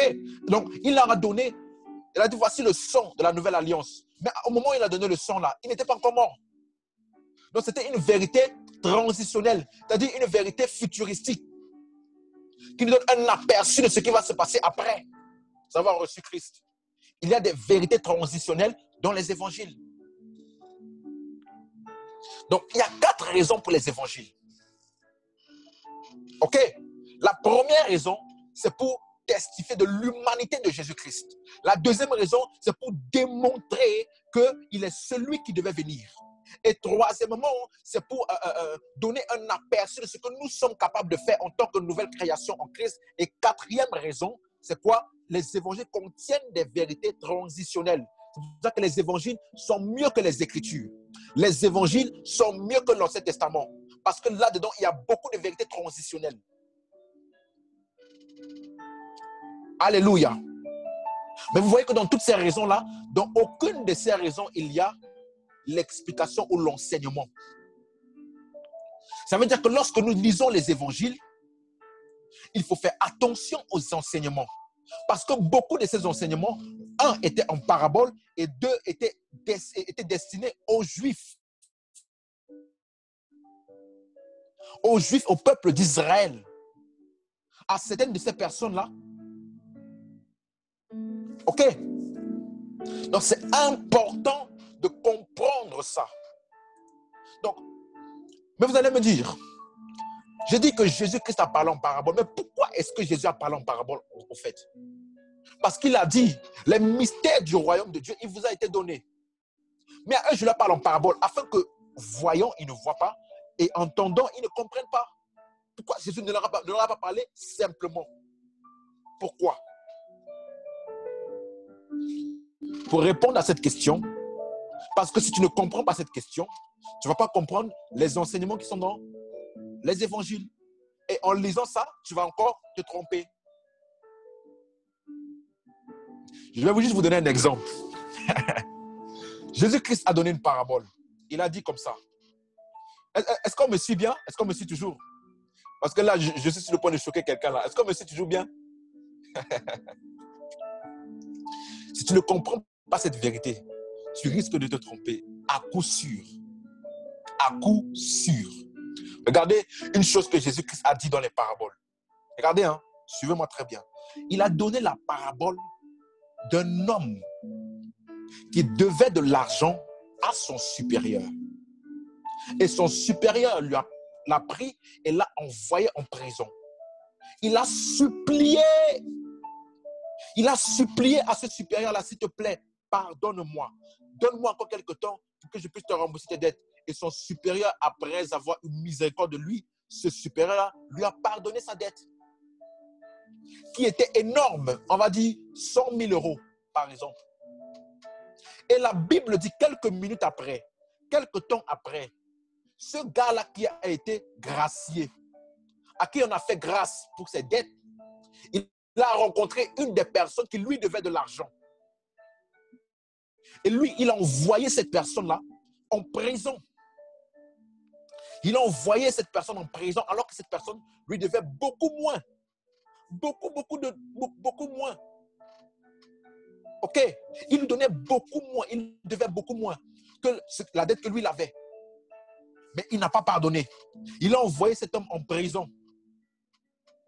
Et la Bible dit que le supérieur de ce gars qui a envoyé son débiteur là en prison, il a entendu parler de cette histoire. Il a donc rappelé ce gars et il l'a emmené en prison aussi. Et il lui a dit, tu vas rembourser tout jusqu'au dernier centime. Et la Bible dit que Jésus dit après ça, de la même manière, vous, si vous ne pardonnez pas aux hommes, votre Père dans les cieux ne vous pardonnera pas non plus. Ça, c'est une parabole que Jésus a donnée dans les évangiles. Rappelez-vous, il a enseigné ça. Maintenant, un jour, on ramène une femme en plein délit d'adultère. La femme était en plein délit d'adultère, c'est-à-dire qu'elle venait en plein acte là. On a ramené la femme. Et tous les hommes étaient prêts à la lapider.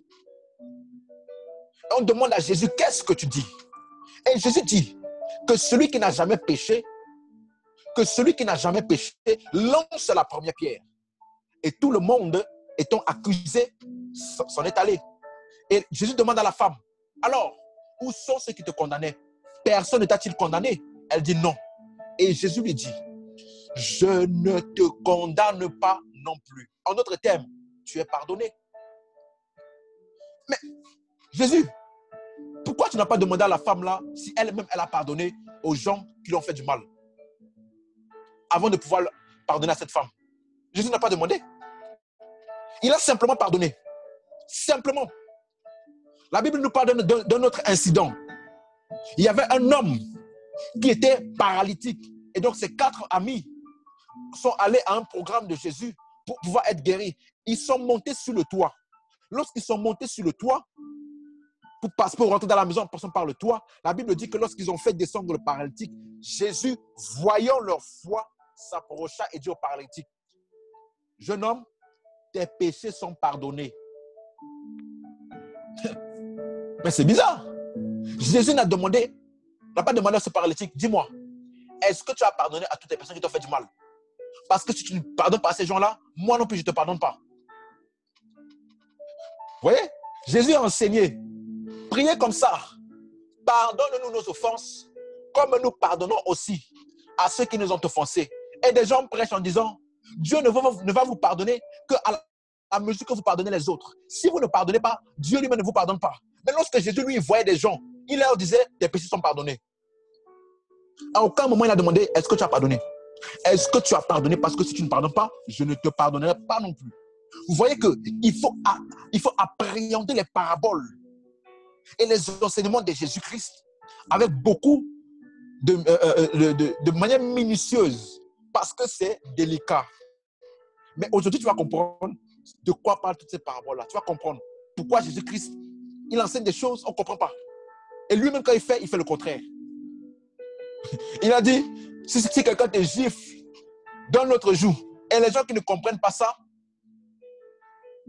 chaque fois que tu donnes un gifle, il se gifle lui-même. Je connaissais un petit comme ça. Tu lui donnes une gifle, il se gifle lui-même. Il dit non, parce que Jésus a dit, si on te gifle d'une joue, tu donnes l'autre joue. Il faut comprendre les Écritures. Vous voyez, il faut comprendre les Écritures. Parce que Jésus-Christ, le jour où on est venu le chercher, et qu'il a dit à ce Maxus-là, un des soldats a giflé Jésus. Mais Jésus n'a pas attendu l'autre jour. Jésus lui a dit, mais pourquoi tu me gifles? Qu'est-ce que j'ai fait pour que tu me gifles? Vous voyez? Jésus n'a pas attendu l'autre jour. Donc, comment est-ce qu'il enseigne des choses, mais lui, dans ses actes, on voit le contraire. Suis-moi seulement. C'est à cause de ça que beaucoup de personnes aujourd'hui, ils lisent les évangiles sans comprendre. Et ils arrivent à des fausses conclusions parce qu'ils ne comprennent pas le but des évangiles. Et ils ne comprennent pas pourquoi Jésus-Christ a enseigné en parabole. Et quel est le but même des paraboles? Et comment comprendre les paraboles? C'est important. Il a dit, ceux qui croient en moi feront ce que j'ai fait. Donc nous, on s'appuie sur ce que Jésus a fait, plus que sur ce qu'il a enseigné. Est-ce qu'on me suit toujours? On me suit toujours bien? C'est très, très délicat. Donc on va aller pas à pas. Matthieu chapitre 13, verset 30. Oui, c'est ça. Matthieu 13, oui, c'est ça. Matthieu 13, verset 34 à 35. Suis très, très, très bien. Si tu comprends ça, tu vas voir qu'à partir d'aujourd'hui, quand tu vas lire ta Bible, ça ne sera plus contradictoire. Il n'y aura plus des semblants de contradiction. Tu vas lire, tu vas comprendre. Ça sera tellement fluide, limpide pour toi. Parce que tu vas comprendre ce que je suis en train d'essayer de t'expliquer là. Il dit ceci. Jésus a dit à la foule, toutes ces choses, Jésus dit à la foule toutes ces choses en parabole. Il ne lui parlait point sans parabole, afin que s'accomplisse ce qui avait été annoncé par le prophète. J'ouvrirai ma bouche en parabole, je publierai des choses cachées depuis la création du monde. Donc même dans les Écritures, c'était annoncé que lorsque Jésus viendra, il parlera en parabole. Mais pourquoi? Continuons. Et l'écriture dont il a cité ici, c'est le psaume 78, verset 2. Comme le temps est en train de courir, maintenant, je vais essayer d'aller vite. Parce qu'il faut vraiment que je finisse ça. C'est important, tellement important. Il dit ceci. J'ouvre la bouche par des sentences, je publie la sagesse des temps anciens. La version d'Abi nous explique mieux. Il dit, j'ouvrirai ma bouche en parabole, j'annoncerai les énigmes des jours d'autrefois.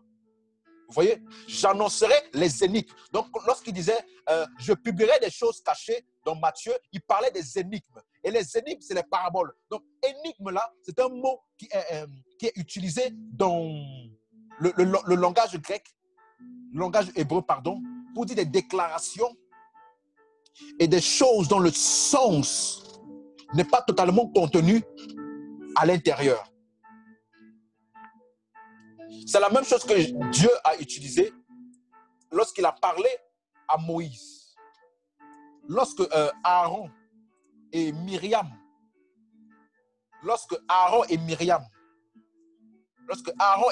ont murmuré contre Moïse, voilà ce que Dieu leur dit. Il n'en est pas ainsi de mon serviteur Moïse. Il est fidèle dans toute ma maison. Je lui parle bouche à bouche. Je me révèle à lui sans énigme. Il voit une représentation de l'Éternel. Pourquoi donc n'avez-vous pas craint de parler contre mon serviteur, contre Moïse? Ok?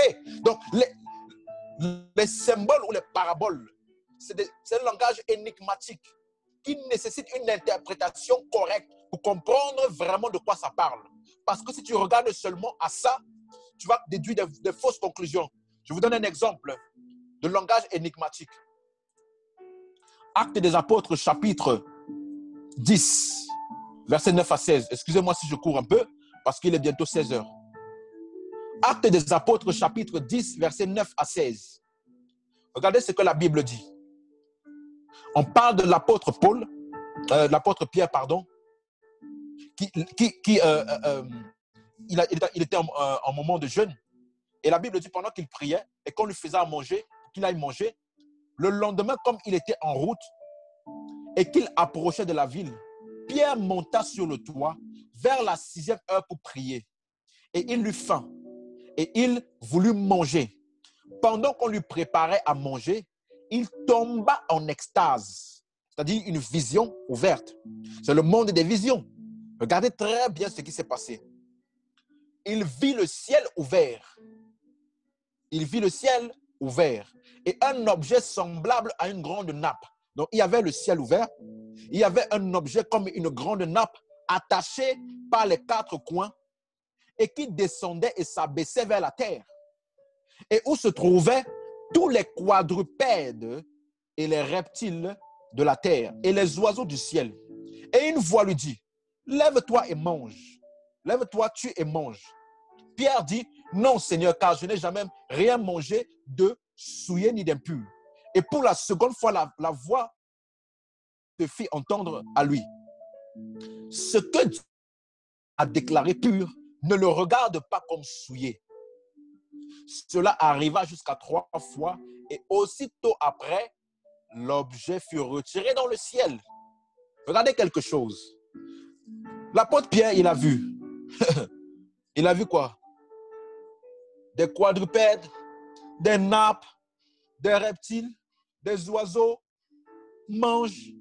Mais dans tout ça là, le message que Dieu voulait lui communiquer, c'est quoi?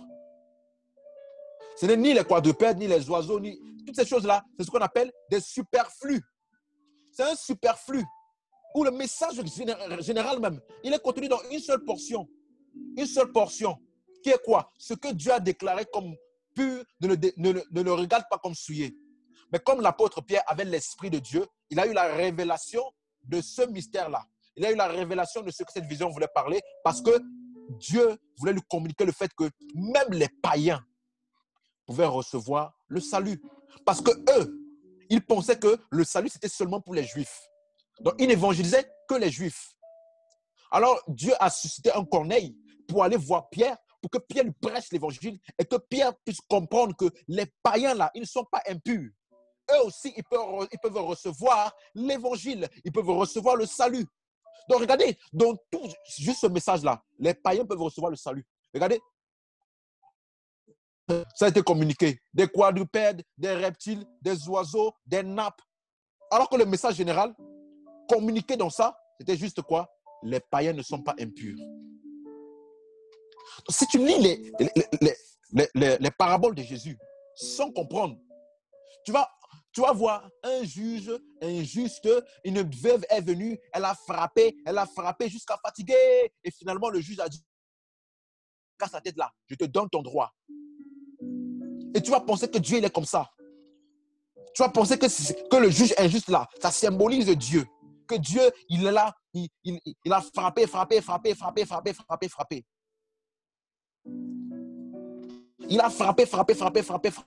vas penser qu'il faut que tu pries pendant 8 heures. Que tant que tu ne pries pas beaucoup, tant que tu n'insistes pas, Dieu ne va jamais t'écouter. Ça, c'est faux. C'est une mauvaise compréhension de la parabole. Je vais expliquer. Quelqu'un demande pourquoi Dieu ne l'a pas dit. Je vais expliquer. Oh Jésus. Quand tu comprends ça, tu ne peux plus te faire tromper. Donc, c'est juste pour expliquer quoi? Que les enseignements de Jésus nécessitent une interprétation correcte pour pouvoir être sûr de ne pas tomber dans l'erreur et l'hérésie. Regardez une dernière chose. Donc, pourquoi est-ce que Dieu a donc parlé en parabole? Pourquoi est-ce que Jésus a parlé en parabole? Matthieu 13, verset 13 à 15. Oh Jésus, le temps file trop. Hein? Matthieu 13, verset 13 à 15. Regardez. C'est pourquoi je leur parle en parabole. Parce qu'en voyant, ils ne voient point. Qu'en entendant, ils n'entendent point, ils ne comprennent point. Pour eux, et pour eux s'accomplit cette prophétie d'Ésaïe. Vous entendrez de vos oreilles, mais vous ne comprendrez point. Vous regarderez de vos yeux, mais vous ne verrez point. Mais pourquoi? Car le cœur de... C'est ça même, Niki. Le temps court, on dirait... Bon. Tu vois, il dit, verset 15, « Car le cœur de ce peuple est devenu insensible. Ils ont endurci leurs oreilles et ils ont fermé leurs yeux. » Jésus a parlé en parabole parce que les personnes en face de lui, leur cœur était dur et ne pouvaient pas saisir la réalité des choses. Jean chapitre 12. Jean chapitre 16, verset 12. Il dit ceci, « J'ai encore beaucoup de choses à vous dire. » Ça, c'est le dernier message de Jésus-Christ avant qu'il ne soit crucifié. Son dernier sermon. Regardez ce qu'il dit. « J'ai encore beaucoup de choses à vous dire, mais vous ne pouvez pas les porter maintenant. » Il n'a pas dit « j'ai encore quelque chose ou quelques derniers détails ». Il dit beaucoup. C'est-à-dire que l'essentiel même du message qu'il voulait leur dire, il n'a pas pu leur dire. Pourquoi? Parce qu'ils ne pouvaient pas comprendre. Ils ne pouvaient pas le porter. La seule manière pour qu'ils puissent comprendre un peu, c'est de donner des paraboles. de parler des histoires terrestres pour essayer de communiquer des histoires, des réalités spirituelles. Mais dans ces paraboles-là, il n'y avait qu'une petite partie de vérité dedans. Voilà pourquoi il dit, j'ai encore beaucoup de choses à vous dire. J'ai encore beaucoup de choses, mais vous ne pouvez pas le porter. Mais pourquoi est-ce qu'il ne pouvait pas le porter? Est-ce que c'était volontaire? Verset 13 nous explique cela. Quand le consolateur sera venu, l'esprit de vérité, il vous conduira dans toute la vérité, car il ne parlera pas de lui-même, mais il dira tout ce qu'il aura entendu. Il vous annoncera les choses à venir. Il me glorifiera parce qu'il prendra ce qui est à moi et vous l'annoncera. Tout ce que le Père a est à moi. C'est pourquoi je dis qu'il prendra ce qui est à moi et vous l'annoncera. Donc, en fait, il est en train de dire ceci. Que ces gens-là ne pouvaient pas le porter parce qu'ils n'avaient pas l'Esprit de Dieu. Donc, toutes les personnes de l'Ancien Testament et des évangiles, ils ne pouvaient pas porter la révélation de Christ. Pourquoi? Parce qu'ils n'avaient pas l'esprit de vérité. Donc, la seule manière pour leur communiquer un peu les mystères du royaume de Dieu, c'était comment? Par les paraboles. C'est pour cela que nous qui avons maintenant la révélation, nous pouvons aller dans les paraboles et prendre la portion de vérité, le message central des paraboles. OK? Donc, quand il dit que l'Esprit de Dieu, lorsqu'il viendra, il nous conduira dans toute la vérité. De quelle vérité parle-t-il? Lorsqu'il dit, il vous annoncera les choses à venir. Les choses à venir là, c'est quoi? Parce que beaucoup de gens aujourd'hui, ils utilisent ces passages-là pour dire aux gens, oui, l'Esprit de Dieu m'a révélé ceci. Oh, tu vas mourir dans 2 jours. Mais quelles sont les choses que l'Esprit de Dieu, lorsqu'il viendra, il nous révélera? De quelle est toute cette vérité-là? Pour comprendre ça, il faut lire le verset 16. Parce qu'on ne comprend la Bible que dans son contexte. Prendre un verset hors de son contexte, tu peux utiliser ça pour dire ce que tu veux. Donc, j'entends des gens qui disent, ah non, l'Esprit de Dieu m'a révélé. Tu es un pécheur, tu vas aller en enfer. Si tu continues comme ça, tu vas aller en enfer. Dieu est fâché contre toi. Dieu t'a rejeté. Dieu t'a abandonné. Ça, c'est quelle révélation, ça?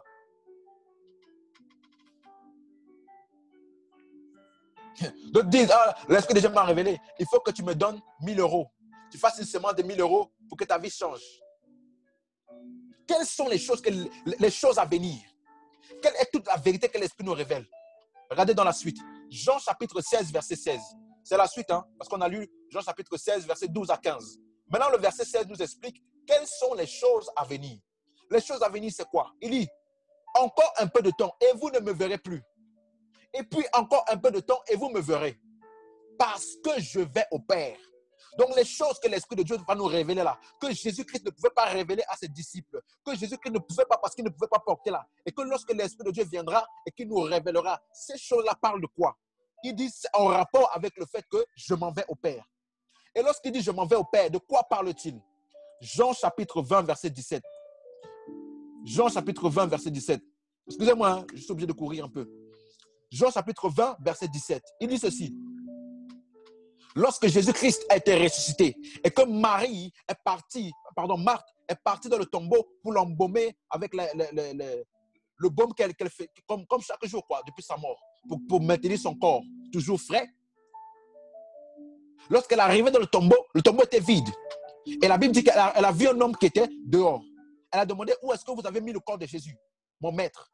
Et Jésus lui a dit, Marthe. Et là, elle a reconnu la voix de Jésus. Elle a reconnu que c'était Jésus qui était en face d'elle. Et elle a voulu l'embrasser. Elle a voulu l'enlacer. Et Jésus lui dit, ne me touche pas. Ne me touche pas. Verset 17, Jean chapitre 20, verset 17. Jésus lui dit, ne me touche pas. Car je ne suis pas encore monté vers mon Père. Mais va trouver mes frères. Jésus les appelle maintenant mes frères. Avant, il les appelait mes disciples. À un autre moment, il a dit, je vous appelle plus mes disciples, je vous appelle mes amis. Mais là, maintenant, il dit, va trouver mes frères. Vous êtes de la même race que moi maintenant, la même famille. Dis-leur que je monte vers mon Père et votre Père, vers mon Dieu et votre Dieu. De quoi parlait donc lorsqu'il disait les choses à venir? Il parlait de quoi? De son œuvre de rédemption, de sa mort et de sa résurrection et de son ascension auprès du Père pour livrer le sang pour nous. Le prix payé pour nos péchés. Donc, les choses que Jésus-Christ ne pouvait pas leur dire, parce qu'il ne pouvait pas leur porter, et qu'il a essayé de transmettre par les paraboles et par ses enseignements. Ces choses-là, c'est quoi? C'est la révélation du salut par la foi en Jésus-Christ. Toujours. C'est quoi? Sa mort et sa résurrection. Alléluia. Et vous allez vous rendre compte que lorsque Jésus-Christ est ressuscité et que lorsqu'il a rencontré des disciples sur son chemin, il a commencé à parler avec eux. Il a enseigné maintenant en réalité. Il n'a plus utilisé de paraboles. On a lu ça dans Luc chapitre 24 tout à l'heure. Je vais remettre. Alléluia. Luc chapitre 24. Je vais déborder un peu, au moins 20 à 20 minutes, 20 à 25 minutes. Vous allez m'excuser du retard, mais c'est tellement important ce que Donc, Luc chapitre 24, là j'ai mis verset 25. Là j'ai mis verset 25 à 27 et verset 44 à 47. On commence par Luc chapitre 24, verset 25 à 27. Il dit ceci. Alors Jésus leur dit, « Ô hommes sans intelligence et dont le cœur est long à croire ce qu'ont dit les prophètes, ne fallait-il pas que le Christ souffrit ces choses et entra dans sa gloire? » Vous voyez que là, il n'utilise plus aucun mystère. Il n'utilise plus aucune parabole. Il parle clairement que tout ce dont les prophètes ont parlé là, tout ce dont les paraboles parlent là, c'est ça. Ne fallait-il pas que le Christ souffrit ces choses et entra dans sa gloire? Et commençons par Moïse et par tous les prophètes, il leur expliqua dans toutes les Écritures ce qui le concernait. Donc après sa résurrection, il n'a plus fait aucune parabole, aucun mystère, il a parlé en réalité. Il a parlé en réalité. Verset 44, il dit, et puis il leur dit, c'est là ce que je vous disais lorsque j'étais encore avec vous. C'est ça que j'essaie de vous enseigner par les paraboles. C'est ça, c'est ce message-là que j'essaie de vous transmettre par les paraboles. Mais comme vous ne pouviez pas le porter, je l'ai mis sous forme de mystère, de parabole, mais voilà, parce que vous ne pouviez pas le porter. Alléluia. Et il dit donc, alors, verset 45, alors il leur ouvrit l'esprit, les Écritures. Ce n'est qu'après sa résurrection qu'il a eu la capacité de leur ouvrir l'esprit pour qu'ils comprennent les Écritures. Alléluia. Donc, les paraboles là, c'est un langage énigmatique.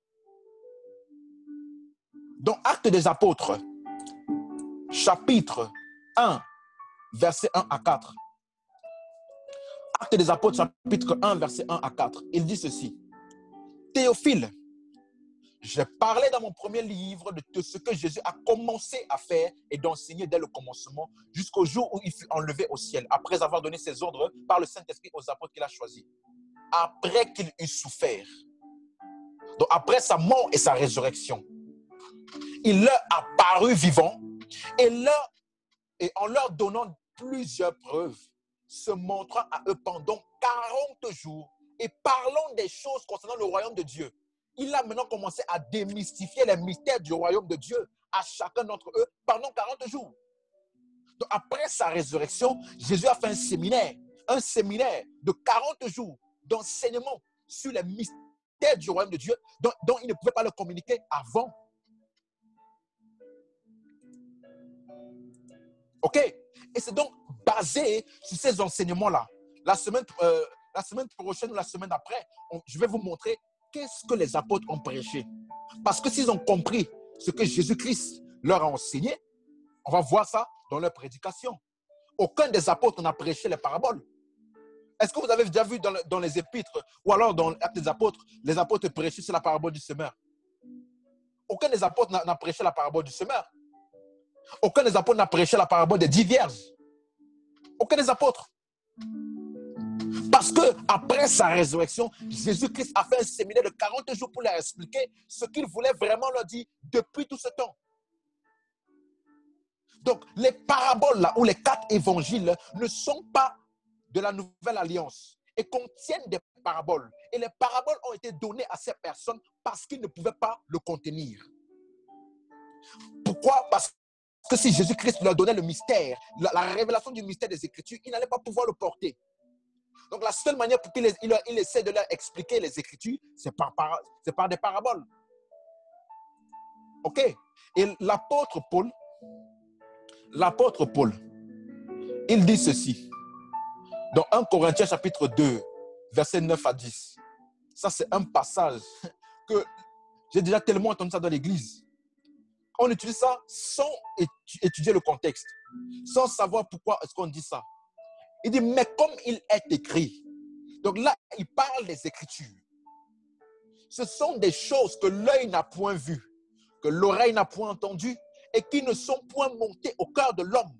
Des choses que Dieu a préparées pour ceux qu'il aime. Peut-être dans ta Bible, c'est pour ceux qu'il aime. Non, mal traduit. Pour ceux qu'il aime. Parce que Dieu ne fonctionne pas avec toi en fonction de l'amour que tu as pour lui. Non. Dieu fonctionne avec toi en fonction de l'amour que lui, il a eu pour toi. Donc, les choses que Dieu a préparées pour ceux qu'il aime. Vous ne voyez pas que c'est comparable à ce qu'on a dit dans les paraboles. Ayant des yeux, ils ne voient pas. Ayant des oreilles, ils n'entendent pas. Ayant des oreilles, ils n'entendent pas et ne comprennent pas. Pourquoi? Parce qu'ils ne pouvaient pas le porter. L'apôtre Paul ici parle des Écritures. Il parle du mystère qui était dans les Écritures que les personnes là ne pouvaient pas saisir. Ce n'est pas... Personne n'a pu saisir ce mystère par l'œil ni par l'oreille. Ce n'est même pas monté dans le cœur de personne. Personne n'a pu saisir ce mystère. Mais regardez le verset 10. Dieu nous les a révélés par l'Esprit. Dieu nous les a révélés par l'Esprit. Ce n'est que lorsque l'Esprit vient, lorsqu'on reçoit l'Esprit, qu'on a la capacité maintenant de comprendre ces mystères, de comprendre le mystère de l'Évangile, le mystère de Christ, du salut par la foi en Jésus-Christ. Et c'est ça que Jésus-Christ ne pouvait pas le communiquer. Alléluia. Jésus-Christ ne pouvait pas le communiquer. Et il dit, Dieu nous les a révélés. Regardez une chose. Dans 1 Corinthiens, chapitre 2, verset 16. C'est toujours le même 1 Corinthiens, chapitre 2. On a lu 9 à 10. Maintenant, si vous allez dans le verset 16, il va expliquer quelles sont dans ces choses-là que Dieu leur a révélées. Il dit, qui a connu la pensée du Seigneur pour l'instruire? Rappelez-vous, les Écritures sont inspirées par Dieu. Il dit donc, qui a connu la pensée de Dieu qui a inspiré les Écritures? Pour pouvoir saisir ce qu'il pouvait communiquer par ces différents mystères. Qui a connu? Il dit, or nous avons la pensée de Christ. Le mot pensée, ici veut dire, ce n'est pas la pensée comme tu penses, non. C'est un mot grec qui veut dire intelligence, compréhension et explication. Donc nous avons la compréhension et l'explication de Christ qui était cachée dans les Écritures et que maintenant Dieu nous les a révélées par l'Esprit.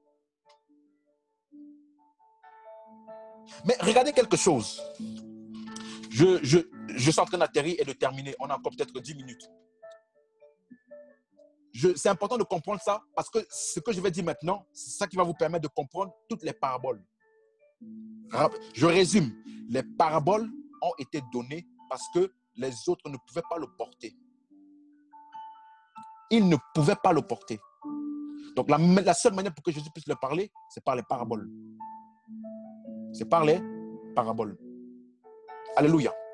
Et comme Jésus-Christ a essayé de leur parler par les paraboles, nous maintenant qui sommes dans la révélation, la meilleure manière, comment est-ce qu'on peut comprendre les paraboles? Comment est-ce qu'on peut comprendre les contradictions entre ce que Jésus dit et ce qu'il a enseigné?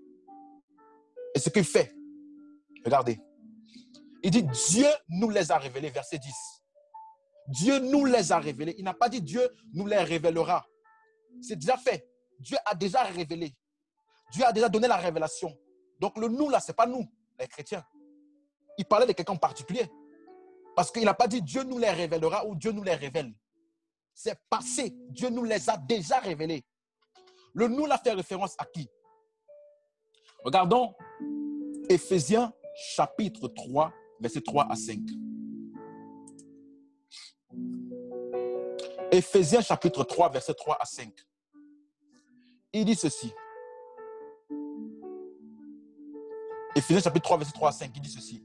C'est par révélation que j'ai eu connaissance du mystère sur lequel je viens d'écrire en peu de mots. Vous voyez, tant que tu n'as pas la révélation, tu ne peux pas connaître le mystère. Tant que tu n'as pas la révélation, tu ne peux pas décoder tous les mystères cachés dans les Écritures. Ce n'est que par révélation que tu peux décoder les mystères du royaume. Et donc, Jésus-Christ est en train de dire, l'apôtre Paul est en train de dire ici que c'est par révélation. Donc, lui, il fait partie de ceux qui ont reçu la révélation. Lui, il fait partie de ceux à qui l'Esprit l'a révélé. Il dit, en lisant, vous pouvez vous représenter l'intelligence que j'ai du mystère de Christ. Rappelez-vous, nous avons la pensée de Christ. Et là, ici, il parle encore de quoi? De l'intelligence, la compréhension du mystère de Christ. Et il explique donc que ce mystère-là, il n'a pas été manifesté aux fils des hommes dans les autres générations. Les hommes des autres générations, les Écritures étaient mystérieuses pour eux. Dieu était mystérieux pour eux. Dans Matthieu, Marc, Luc et Jean, les personnes à qui on était enseigné les choses étaient mystérieuses pour eux. Il dit, il n'a pas été manifesté aux fils des hommes dans les autres générations, comme il a été révélé maintenant par l'Esprit à qui? Aux saints apôtres et prophètes de Christ. Donc, lorsqu'il parle de nous là, il parle des apôtres et prophètes de Christ. Mais ce n'est pas tous les apôtres qu'on dit, ah moi je suis un apôtre, ah moi je suis un prophète. Non, il parle des apôtres et des apôtres spécifiques ici. Regardez, Éphésiens chapitre 2, verset 20. Éphésiens chapitre 2, verset 20. Vous avez été édifiés sur le fondement des apôtres et des prophètes. Jésus-Christ, lui-même étant la pierre angulaire. Donc, le fondement des apôtres et des prophètes parle de la révélation qu'ils ont reçue et sur lequel ils se sont basés pour établir les fondements de la doctrine chrétienne. Les fondements de la doctrine chrétienne. 1 Corinthiens chapitre 3, verset 10 à 11. Et après ça, nous avons fini. 1 Corinthiens chapitre 3, verset 10 à 11. Il dit, selon la grâce de Dieu qui m'a été donnée, c'est toujours l'apôtre Paul qui parle. On essaie de comprendre le nous là, à qui Dieu a révélé.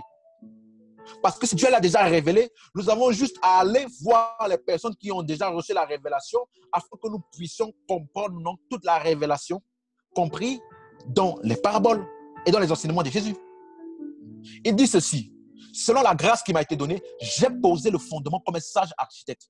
Un autre a bâti dessus. Mais que chacun prenne garde à la main dont il bâtit dessus.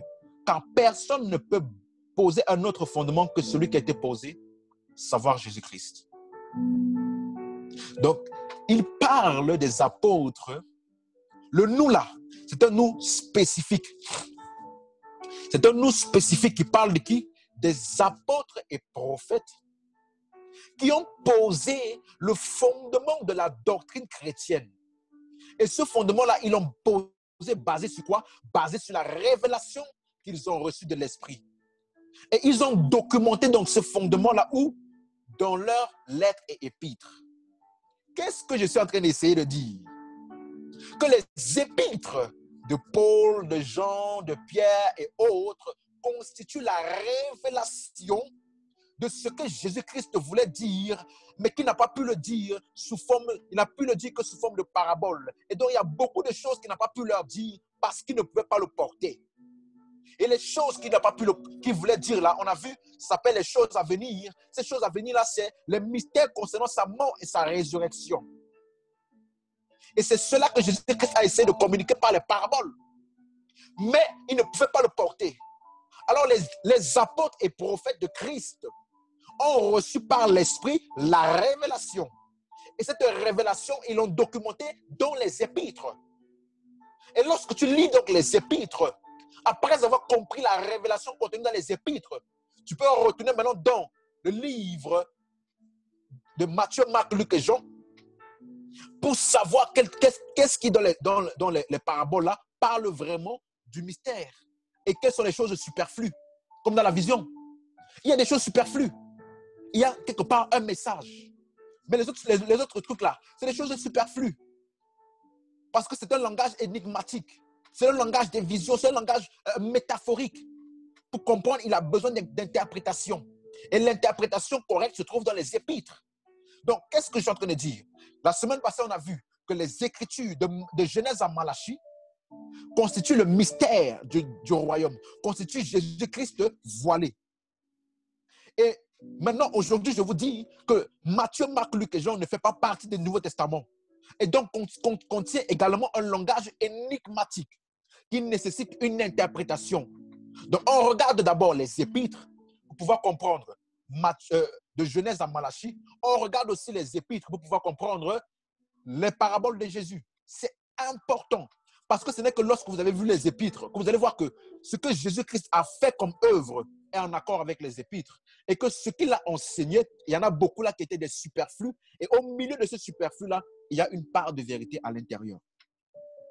Est-ce qu'on me suit toujours très, très, très, très bien? Si tu as compris ça, donne-moi la main et je vais te donner une parabole. Que les gens, je vois souvent, on tourmente les chrétiens avec ça. Et moi, je m'en sors, je dis, hé Seigneur, pourquoi? Pourquoi on fait souffrir les chrétiens comme ça? La parabole des 10 vierges. Tu as sûrement déjà entendu ça.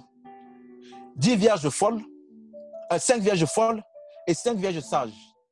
Les vierges folles avaient une lampe. Et les vierges qui étaient sages avaient la lampe et avaient l'huile en plus. Et la Bible dit, au cri de minuit de l'époux, lorsque l'époux est venu, les vierges sages, comme elles avaient de l'huile, leur lampe ne s'est pas éteinte, ils ont pu attendre jusqu'à ce que l'époux arrive. Et donc, ils sont rentrés pour avoir les noces avec l'époux. Et donc, les vierges folles, leur lampe s'est éteinte. Et comme ces lampes s'est éteintes, ce qui s'est passé, c'est qu'elles n'ont pas pu entrer. Elles ont demandé aux vierges sages, s'il vous plaît, donnez-nous un peu d'huile. Elles ont dit non, on ne peut pas avoir de l'huile pour nous deux. Il faut que vous aussi vous alliez et vous achetez chez ceux qui vendent de l'huile afin que vous puissiez avoir de l'huile. Et ils sont partis acheter. Lorsqu'ils sont venus, c'était trop tard. Et lorsqu'ils ont frappé, l'époux a dit, éloignez-vous, je ne vous connais pas. Écoutez-moi très, très, très, très, très bien. Cette parabole ne symbolise pas les chrétiens. Cette parabole ne symbolise pas totalement les chrétiens. Pourquoi? Parce que l'huile symbolise l'Esprit de Dieu. Et cette parabole est en train de parler aux Juifs. Parce que ces Juifs-là, ils ont manqué de vigilance concernant la venue de Jésus. Eux, les Juifs, jusqu'à aujourd'hui, ils attendent toujours un Messie qui doit venir. Ils attendent toujours un Messie qui doit venir. Et donc, sous forme de métaphore, on peut dire que c'est un peu le peuple de Dieu parce que c'était le peuple qui était sous l'ombre. Voilà pourquoi ils sont considérés un peu comme des fiancés de l'époux. Et donc, toutes les fiancées, toutes les vierges qui ont eu l'huile, c'est ceux qui ont reconnu le Seigneur Jésus. Et la Bible dit, à tous ceux qui l'ont reçu, il leur a donné le pouvoir de devenir enfants de Dieu. Et ils ont reçu l'Esprit de Dieu. Mais tous les Juifs qui n'ont pas reçu Jésus-Christ, qui l'ont rejeté, lorsque l'enlèvement viendra, beaucoup d'entre eux, ils se rendront donc compte que Jésus-Christ était vraiment celui qui devait venir. Et à ce moment-là, ceux qui essaieront de faire des choses pour venir, ce sera trop tard. Ça sera trop tard. La clé de cette parabole, c'est « Je ne vous connais pas ». Aucun chrétien n'est inconnu de Dieu. Parce que celui qui est uni au Seigneur est un seul esprit avec lui. Je suis le temple du Dieu vivant. Il a dit, j'habiterai en eux, je marcherai en eux. Ils seront mon peuple, je serai leur Dieu. Donc, cette parabole-là parle du manque de vigilance des Juifs qui n'ont pas reçu Jésus-Christ, qui l'ont rejeté. Et donc, quelques-uns l'ont accepté. Et à tous ceux qui l'ont accepté, ils ont reçu l'Esprit de Dieu. Et ayant reçu l'Esprit de Dieu, ils ont part aux noces de l'agneau, tout comme vous et moi. Ça ne parle pas de chrétiens. Oh non, si tu ne maintiens pas une communion avec Dieu, si tu ne fais pas tout ce que Dieu te dit, eh ben, tu risques de rater l'enlèvement. Ça, c'est faux. C'est totalement faux. Aucun chrétien ne ratera l'enlèvement. C'est impossible. Aucun chrétien, si tu as reçu le salut en Jésus-Christ, ton salut est garanti. La Bible dit que ce jour viendra comme un voleur dans la nuit. Dans la nuit. C'est pour ceux qui sont dans la nuit, pour ceux qui ne sont pas en Christ là, ça les surprendra comme un voleur. Mais pour nous qui sommes en Christ, la Bible dit nous sommes dans la lumière. Nous sommes la lumière du monde. Donc nous ne sommes pas dans la confusion. Jésus a dit, tous ceux qui me suivront, ils ne marcheront pas dans les ténèbres. C'est-à-dire que lorsque l'enlèvement viendra, lorsque Jésus viendra, nous serons au courant. Aucun chrétien ne ratera l'enlèvement. Que ton cœur soit rassuré. Jésus-Christ est avec toi. Mais vous voyez, si tu ne comprends pas le message que je suis en train de dire là, tu vas lire les évangiles, tu vas écouter des gens qui vont te prêcher n'importe quoi pour te dire qu'il faut faire attention. Plus tu pêches, plus ta lampe s'éteint, ta lampe s'éteint, ta lampe s'éteint. Et si Jésus vient le jour où tu as péché, tu vas rater l'enlèvement. Ça, c'est faux. C'est des personnes qui lisent les paraboles, sont la révélation de la nouvelle alliance. J'ai encore beaucoup de choses à vous dire, mais vous ne pouvez pas le porter. Mais ceux qui peuvent le porter là, Dieu les a révélés par l'Esprit. Et ils ont documenté cette révélation dans leurs épîtres. C'est pour ça que quand tu comprends les épîtres, tu repars, tu vas comprendre que lorsque Jésus donnait la prière du Notre Père, ce n'est pas pour les chrétiens. Il dit, notre Père qui est dans les cieux, que ton nom soit sanctifié. Ça, c'est l'adoration. Il dit que ton règne vienne ou que ton royaume vienne. Mais Jésus, lorsqu'il voulait chasser des démons, il a dit, si je chasse les démons par le doigt de Dieu, le royaume de Dieu est venu jusqu'à vous. Donc le royaume de Dieu, c'est une personne, c'est Jésus. La venue de Jésus-Christ dans ta vie, c'est le venue du royaume de Dieu. Il nous a délivrés de la puissance des ténèbres et nous a transportés dans le royaume de son Fils bien-aimé. Nous sommes déjà dans le royaume de Dieu. Alors toi qui es chrétien, tu ne dois pas prier que ton royaume vienne. Non, tu es déjà dans le royaume. Il dit que ta volonté soit faite sur la terre comme au ciel. Mais quelle est la volonté de Dieu? Dieu veut que tous les hommes soient sauvés et parviennent à la connaissance de la vérité. La volonté de Dieu, c'est le salut en Jésus-Christ.